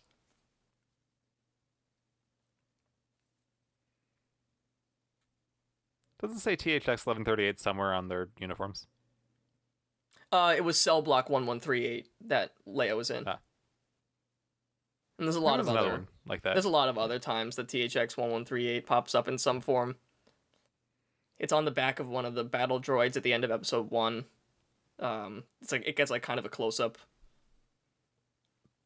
Hard to think of more specific examples, but it pops up a lot in like the video games or in the books and stuff.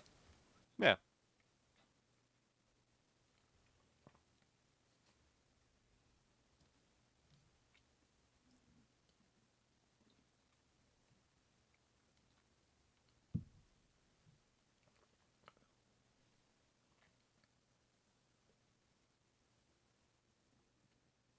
I love that. A droid just forgetting things. More proof that they're human. Yeah.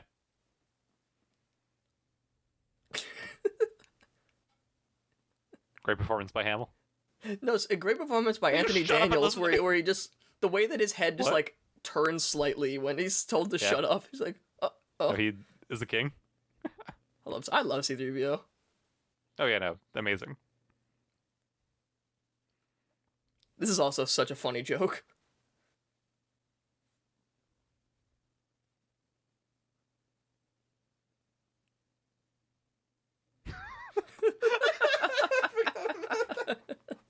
Oh, that's so good. They're dying. And then he just stiffens up and it's like so quick. Damn.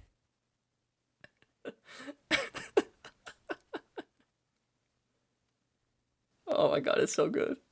It's so much funnier than like any of the humor in the new movies, but we all know that.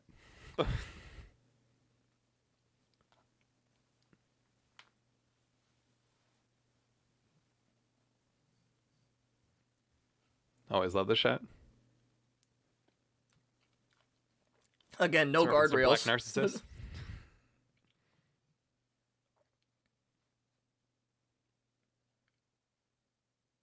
Well, because the technician might want to walk over there. And it would be as dangerous for the technician as it is for exactly. It's like, it's not perilous because he's in danger from the enemy. It's just perilous in general. It's just a bad design. Thank God they had their clothes in them. Well, they had him under the stormtrooper. They like putting it on.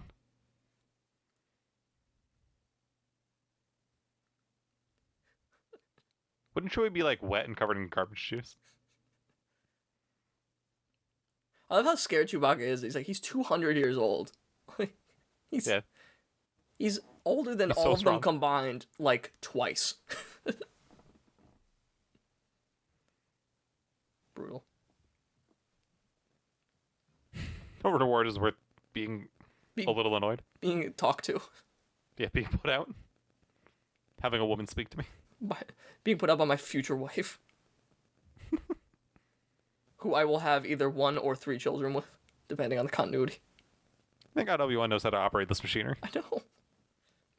Though it does seem like he's guessing, to be fair.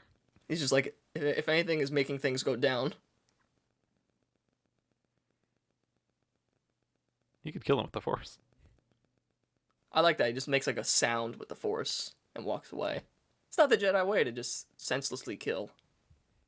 I know, it would be funny. Don't worry. Luke will kill all of them later. Yeah. It's true. I forget what Luke's exact body count is, like, across the trilogy. Or, like, across the saga, but it is enormous. Yeah, It's I mean, so many millions of people. this is a planet of people working. He literally, like, when they do this, like, some other Jedi should be like, I just felt a disturbance. Like, that was the voices. All silenced. This is fun. That's great. That's another CGI edit, actually, because in the regular version, that's actually just, like, an empty room. But then they added all these, like, stormtroopers just standing there, turning and looking at them, but not moving. Yeah, that's one I don't mind. That one's pretty funny. It's cool, but it's like, why is there just, like, a still image of, like, 1,000 stormtroopers that aren't reacting? Why does he run away from the empty room? Because he's gonna get shot. Well, like, he was chasing them, and then he gets there, no one's there. Just, like, one guy.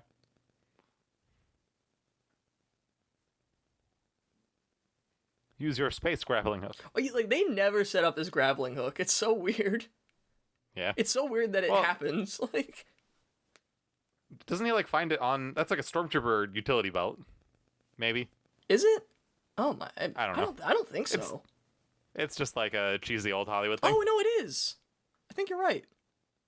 Yeah, I noticed him putting it on after the trash compactor. I think it's the stormtrooper utility belt. Wow, it doesn't make sense that they would You literally just answered a question I've had for like my entire life, and like I said, I watched this movie a lot, and I never picked up that was from the utility belt. I just thought he had it. I was like, that's so weird. Why did the stormtroopers have it? Yeah, it still doesn't make any sense because there's no reason stormtroopers would have this like grappling hook in their Especially pocket. like when they're working like the equivalent of like a security guard job. Yeah. How would he get such a good throw? The Force. Don't worry about it. That's the thing. I get very angry at, like, you know, coincidences in media, but Star Wars gets away with it a lot because they can literally just always be like, will of the Force, dude. And it's like, yeah. well, actually, yes. Like, Yes. like, the Force Thank very God for much this does infinite that. plot device. 1,000 little Deus Ex Machinas. That's life, baby. Because every once in a while, a coincidence just does happen in real life. Yeah. Every once in a while, I have a grappling hook. Oh, that's a different voice in the original version. That's weird. Yeah, it sounded weird there. That one's the same. And here we get Toshiro Mafune versus Susumu Fujita. But instead of spears, we get laser swords. Hell yeah. And I think this is the shot where you can see the rope, or the wire. Yeah, you can kind of see it still. I'm surprised they never edited that part out. I didn't see it, but I believe you. It's there. I don't let it bother me.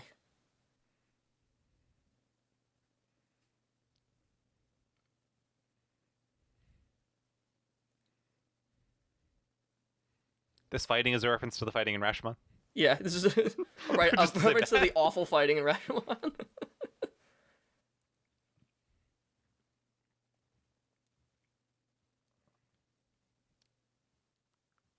I mean, they are two old men.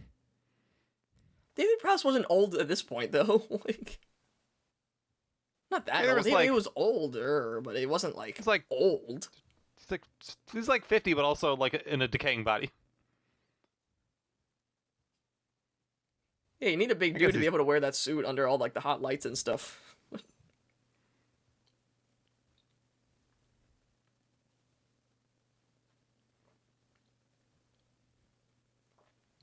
It's like every once in a while, like there is a shot in this fight that they do actually look cool, and then there's other ones where Alec Guinness just does that weird twirl, like Yeah. or this part where he's just like swiping it away like a fly swatter.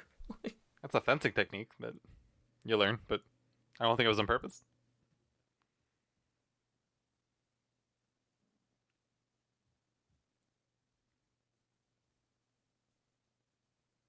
I like that the plan is essentially to just leave Obi-Wan behind. Yeah, well, they get lucky. It's literally like, if you get on this, you gotta leave. Like, will of the Force, baby.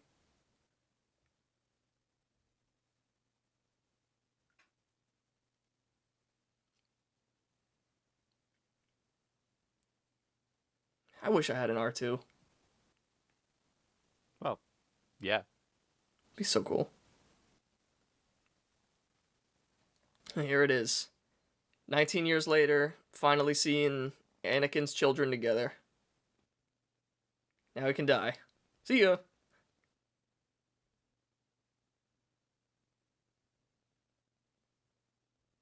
That's how I felt when Heihachi died. Seven Samurai. Oh, absolutely. That's a reference How to, does Luke that's a not reference notice to that me his watching body- the movie. Reference to the immortal process of death. I do really like, too, that... I think this is really subtle, but now that Luke is really angry, he's much more accurate with his blaster. Yeah. Because it's like That's nice, it's yeah. like a subtle dark side thing. Like, he's so angry and he's bullseyeing these stormtroopers when before he was missing a ton. Yeah. You. That's CGI. No, it's not actually. That's actually what it looked like. Oh, interesting. That's why it looks so weird. Yeah.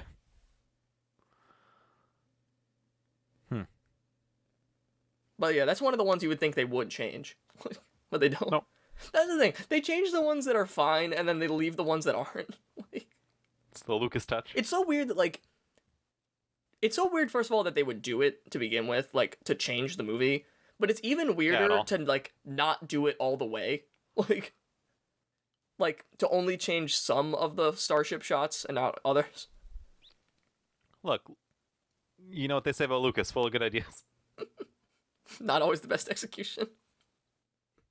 It's like, imagine playing, like, a remaster of a video game, but, like, the last 4 Yeah, levels they like are, leave like... glitches in. Yeah. Like, the last 4 levels are not, like... Are, like, the old graphics. Yeah, they don't fix like obvious story breaking glitches.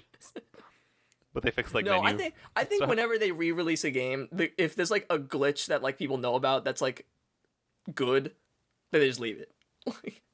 They should, for sure. Like in Mario, like, All you this know, is like making in me wanna certain play Mario Kotor again. Karts, you could go around and like loop Yeah. immediately back to the start. Like when they re-release that, they shouldn't ever get rid of that. Absolutely. Hell, the code is so old, they probably can't.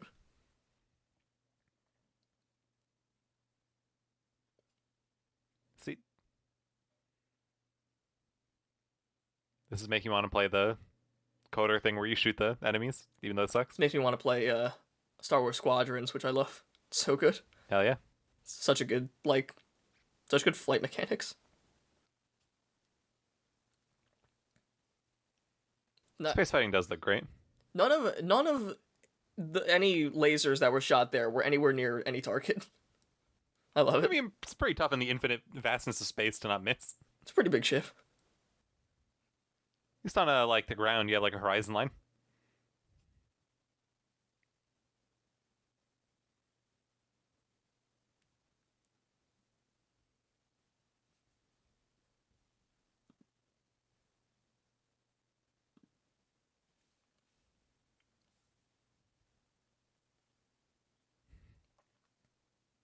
Famous line.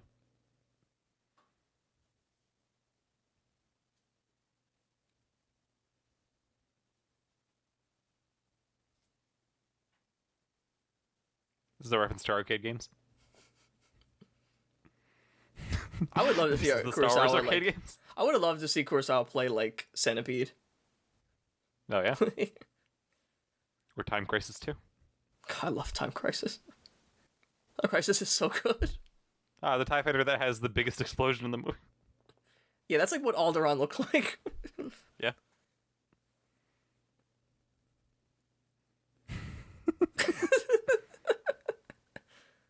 It's so good. Help, I'm melting. This is your fault.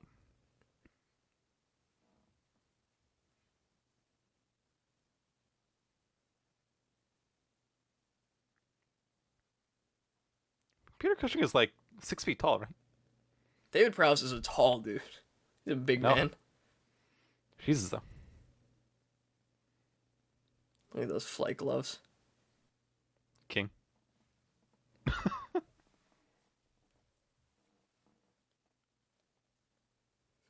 Bro, they sent 4 TIE fighters. They have millions of people.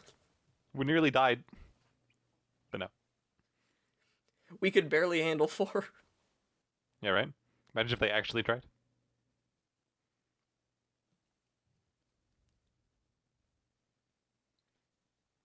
Sister.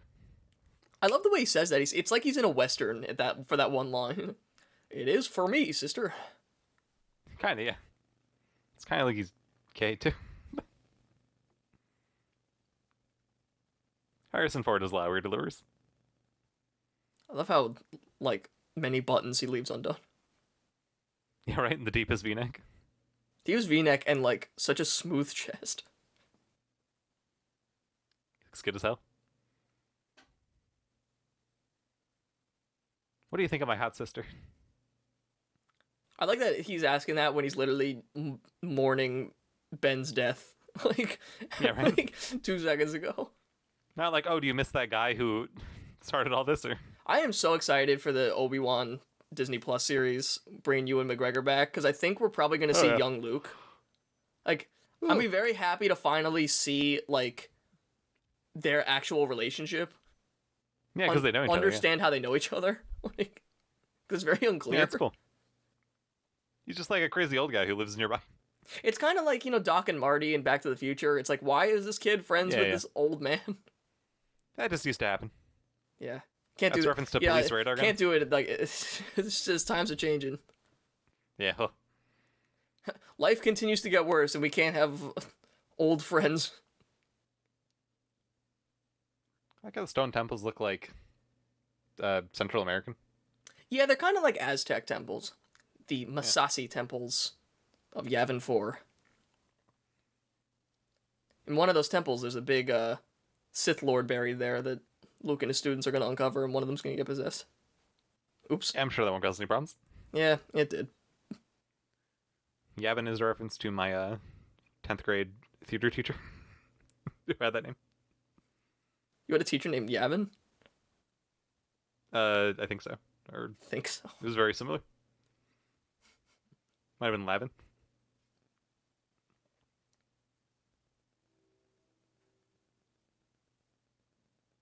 Oh, they did the crystal. Oh, diamond the wipe. weird diamond transitions. They did it even as early as here.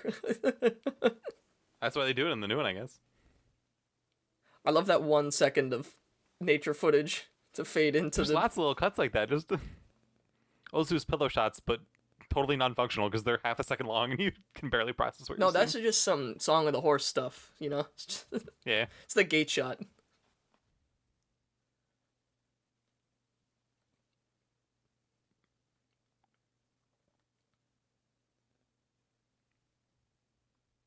We'll have this like zooming in further and further.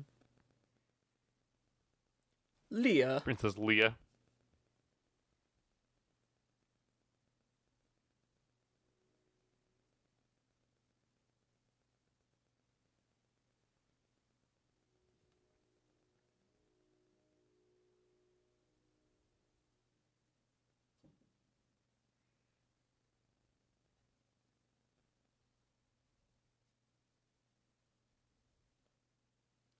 I appreciate how quickly they were able to get this animation. Yeah. They had to outsource it. I just thought it was weird how it falls into the hole at that angle and then goes straight down. It's the Force, dude. I guess. All right. Welcome to the Hidden Fortress. You finally made it. Now it's time to go. Yeah. This hole is only 2 meters wide, which is over 6 feet. Taller than me. Love this graphic.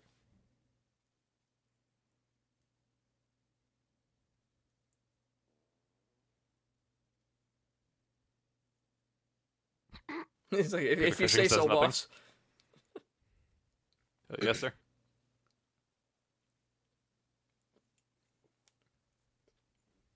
I do love in Rogue One, they have Red 5, is like, just gets owned, and that's why there's the opening for Luke here. Because it is like, yeah, like that Yeah. sounds like a very, like, easy to fill spot. Why was that open? And it's like, yeah, because that guy literally just died. Yep. A minute ago. In universe, like, probably 2 days ago.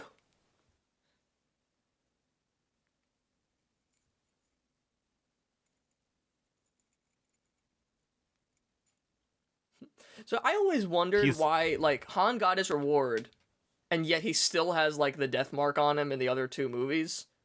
And I found out that apparently in, like, a comic, right after this movie, he gets robbed. Someone takes all the money. That's super funny. Because there's a book, I believe, like, canonically after this movie, there's, like, a few comic issues, and then there's the book Scoundrels by Timothy Zahn, and, like, the second page of the book, he's like, I can't believe I got robbed. That does explain it. I took all my money. What explanation he had to do? I was gonna say him leaving his him selling GameStop on peak day. Yeah, Han Solo's got paper hands. Luke's got the diamond Luke's hands. got diamond He's got the rebellion in his hands, baby. That's a joke that'll make sense in 2 years when listeners listen. No. It'll make sense in 2 years when they finally make that stupid movie that no one's asking for about it. Oh yeah. Yeah, like 4 studios are competing to make it at the same time. God, why? What does there make? Yeah, it's just like losers in their home. The only victims are billionaires, so people aren't gonna care. Big, some of the only mustache representation. Yeah. And Biggs, there were, like, other scenes with him earlier in the movie that were cut. So now it's like this whole reunion. This scene isn't in the original version either. Oh. This is an added scene. Because it is like, yeah, who the hell is Biggs? Like, Well, I like that they just have him see some old guy he knows. It's cute. I like it, but it's like, it's just weird. I do love his mustache, though. It is so nice. The helmet is really cool, too.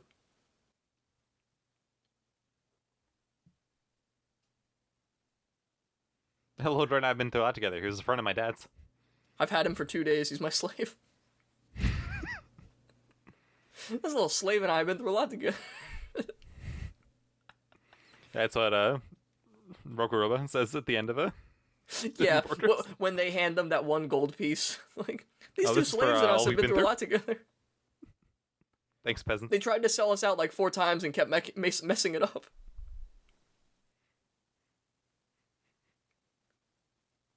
God, I love the Y-Wing so much. The bomber. It's my favorite ship in Star Wars.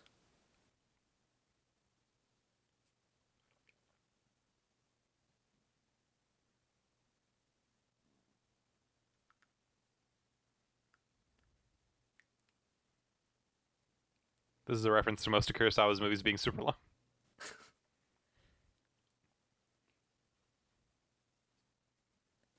This was Kurosawa gearing up to go to that union meeting after Those Who Make Tomorrow. Yeah.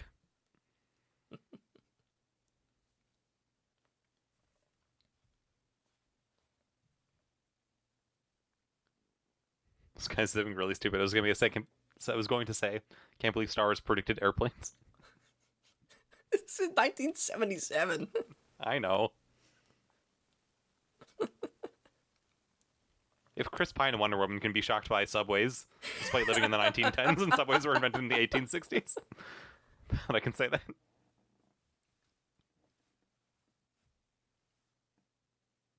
Oh, there he is, Porkins.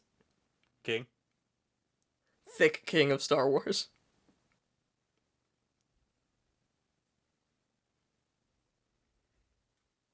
I always like that. They expand. Yeah. Expand on. Does Porkins not wear the chin strap? Oh no.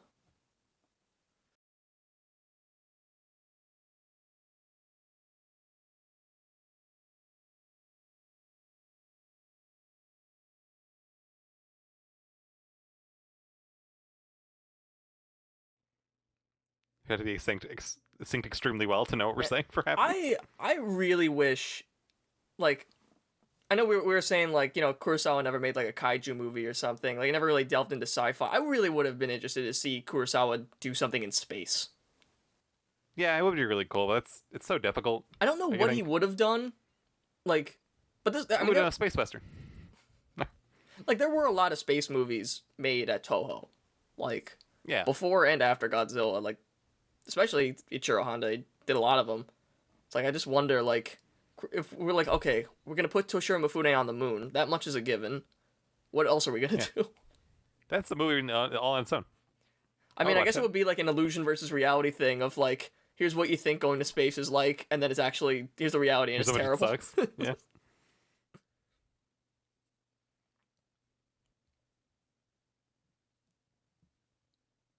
He doesn't have the chin strap, you're right. He's got the chin strap beard, king. Baby. Yeah. Representation.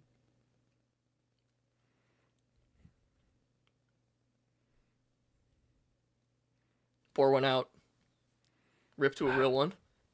Yeah. I was wondering how those pins on their shirt reflect, like, status. In the Empire? Yeah. Yeah, there's a system with red, blue, and eventually yellow when you get to the real big one.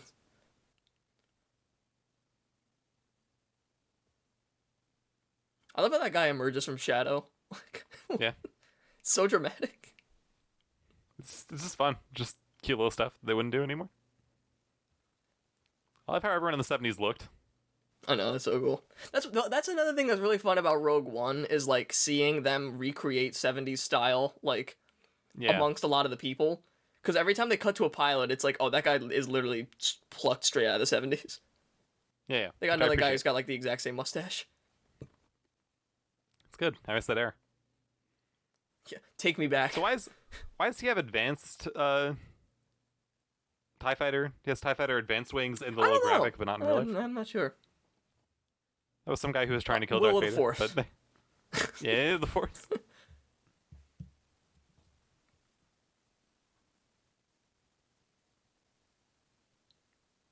I love the sound. Sound design's so good. It's reference to episode 1. R2 repairs the ship.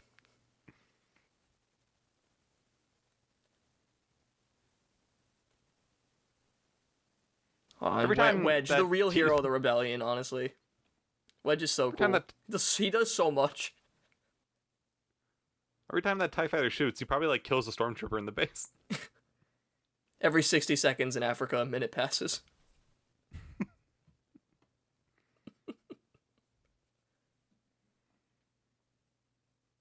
For some reason, the bottom 2 Y-Wings in that shot blip out of existence before they totally leave the screen. Oh, interesting. I don't know why that happens. It happens in every version, too. Ah, that shot's so cool. Oh, I love the way that shot is done, and it took me years to realize that it's actually 2 shots.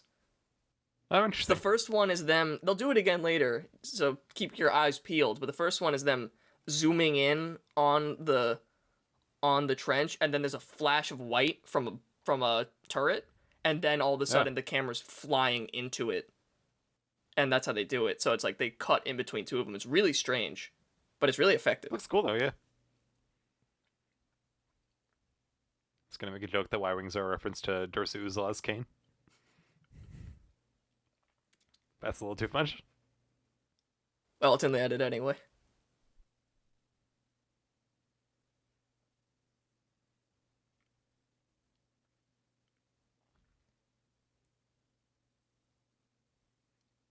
So again, not really able to think of much here, but I was looking. It's not quite like. I was looking through some stuff from the Clone Wars animated series. Did you ever watch that? Did you ever watch any Clone Wars? No. No, I never. I watched like an episode or 2, but not much of it. Some of it is really good, and a lot of it is. That's what I hear. Like, yeah. Like, Pierce just watched it all. There's a few, like, 3 or 4 episode arcs that, like, you really should check out because they're great. And then there's other ones that are like, this is unbearable. But there are, I could find, like, 3 episodes that are direct adaptations of Kurosawa films, and then and then the finale of the last episode of the last season is basically has the same ending as Seven Samurai. Because they like have a bunch of graves marked with like clone rifles and helmets on top of them in the same way that the Seven Samurai graves are done.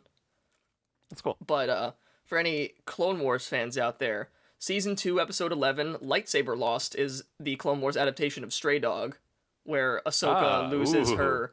Ahsoka has her lightsaber stolen, and she has to go into the underworld to try and get it back. It's direct, yeah. It's just really direct. Another Season 2, Episode 17, is called Bounty Hunters. That is also a direct adaptation of Seven Samurai in the same way that Chapter 4 of The Mandalorian is. And Kurosawa is actually mentioned in the credits of that episode. Cool. So it's so cool. Kurosawa's in the credits of the Clone Wars. Yeah, hell yeah. He'd been dead for like 20 years. Well, credit where credit's due. Yeah. I think it's just like a special thanks or mention or something.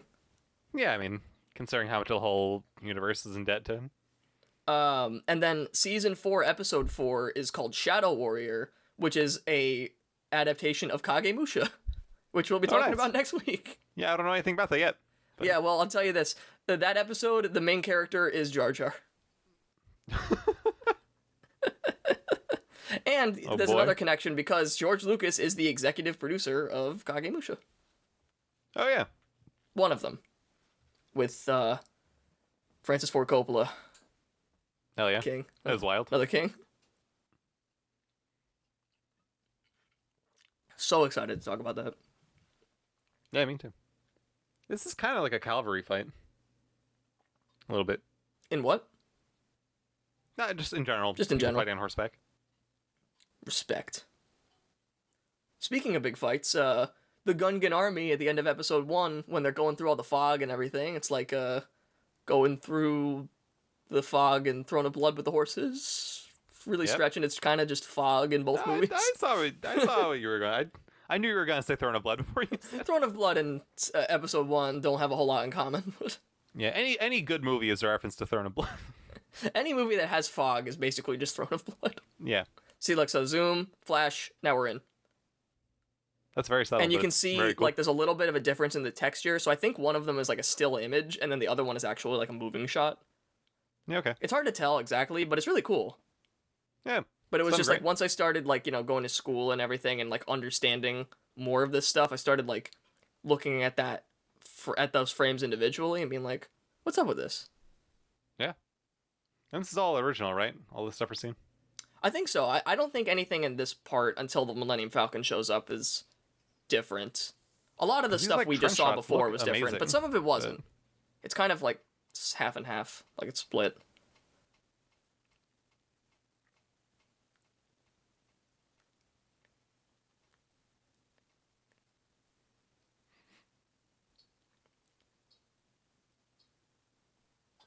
Sorry, Rebellion. I did my best. I tell you, like, you couldn't have gone into the trench any earlier. Right? I want to give myself as much time as possible. You couldn't have entered at like a earlier spot.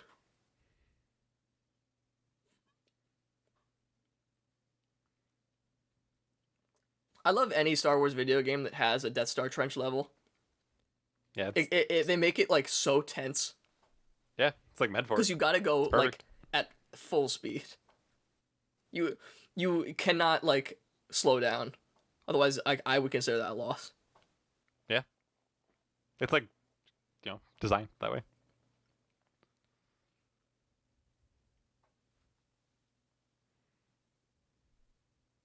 I'm racking my brain trying to think of like a targeting computer in a Kurosawa. I'm just trying to think of a computer in a Kurosawa. Fair. That on its own is crazy.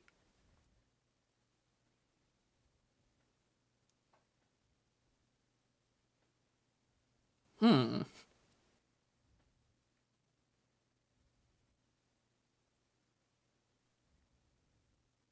could say Obi-Wan is like the Throne of Blood Ghost. Yeah, if the Throne of Blood Ghost was like good. Yeah.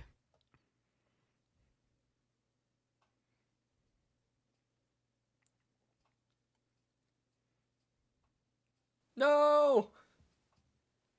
He's dead. Anakin killed Obi-Wan and then R2. And doesn't even know it. It's all his fault?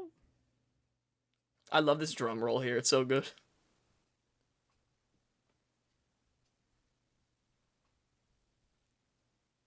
So dramatic. Good. All timpani. Yeah. The final sympathy, on the final symphony of this like fight is so amazing.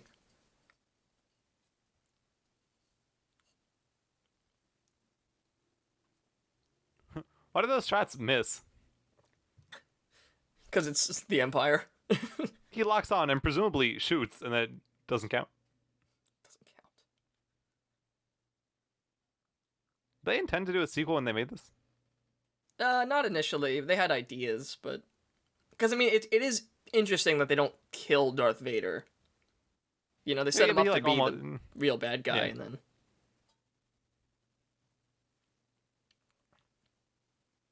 A lot of good people died.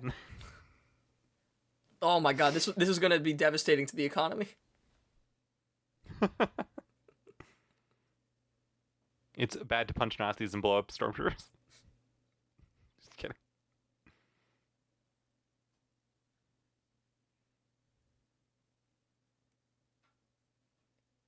And then there's that one Y-wing that for some reason survived. Which I He love. just didn't fight, so he survived. Good for him. He was late. They only sent out 3, and you can only do 2 at a time.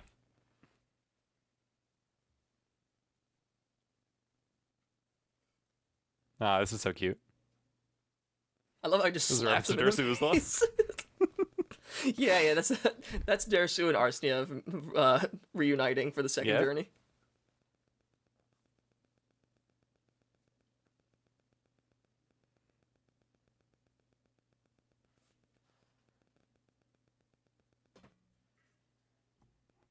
No time to waste. We gotta evacuate. We gotta go find another secret base. They know where we are. Hold up. Medal ceremony. One extremely important thing first. I see also, like, the final shot, like, when they're finally done with this is kind of like the end of Hidden Fortress as well, when you get Roku Roda, Yuki, and and Susumu Fujita's character, like, in, like, a triangle, when they're finally, like, when she's all dressed up and stuff, and they give the gold. Yeah, I see now they're doing the same thing. They're giving the gold medal. I wish they still had the cardboard cutouts and crowd that doesn't exist. Yeah, in the Despecialized, the crowd is, like, very dark. Like, it's I'm pretty sure, like, yeah, like, someone just, like, they didn't have enough people. Not enough light in that room.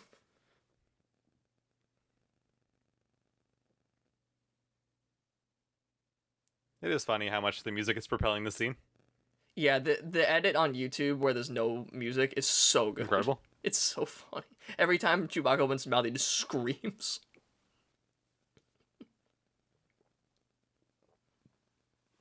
I do love that jacket. Yeah, right? Can you imagine wearing that jacket now? Is that a reference Can you imagine how powerful wearing that jacket would make you feel? It's such a good look. And it's probably just like a jacket that people wore in the 70s. Doesn't even feel very spacey. That was actually just, yeah, Mark Hamill's jacket. Yeah. You know, you keep the gold. To the Olympic Games. Oh no, this is splitting the gold between the two peasants, but it's Han Solo and Chewbacca. You get one medal, and you gotta split it between the two of you. All right, best movie of all time. Writing and directing the same thing by the same person is a reference to Kurosawa. Reference to Kurosawa doing everything. Yeah. Oh boy. All right, well, no one's listening to this, but it exists now. We said we would do a bonus episode, and we did it, and we're not going to edit it. So. Thank you very much. And yeah, we'll be back to our regularly scheduled programming later on in the week for Kagemusha, which, again, cannot stress enough. Extremely excited to talk about. Love that movie. Absolutely. A lot of stuff going on. It's not what you'd think it is. So. Yep. We'll see you then. So, thank you very much if you got through this. And if anyone wants to talk Star Wars with me, please do. Yeah, please DM me.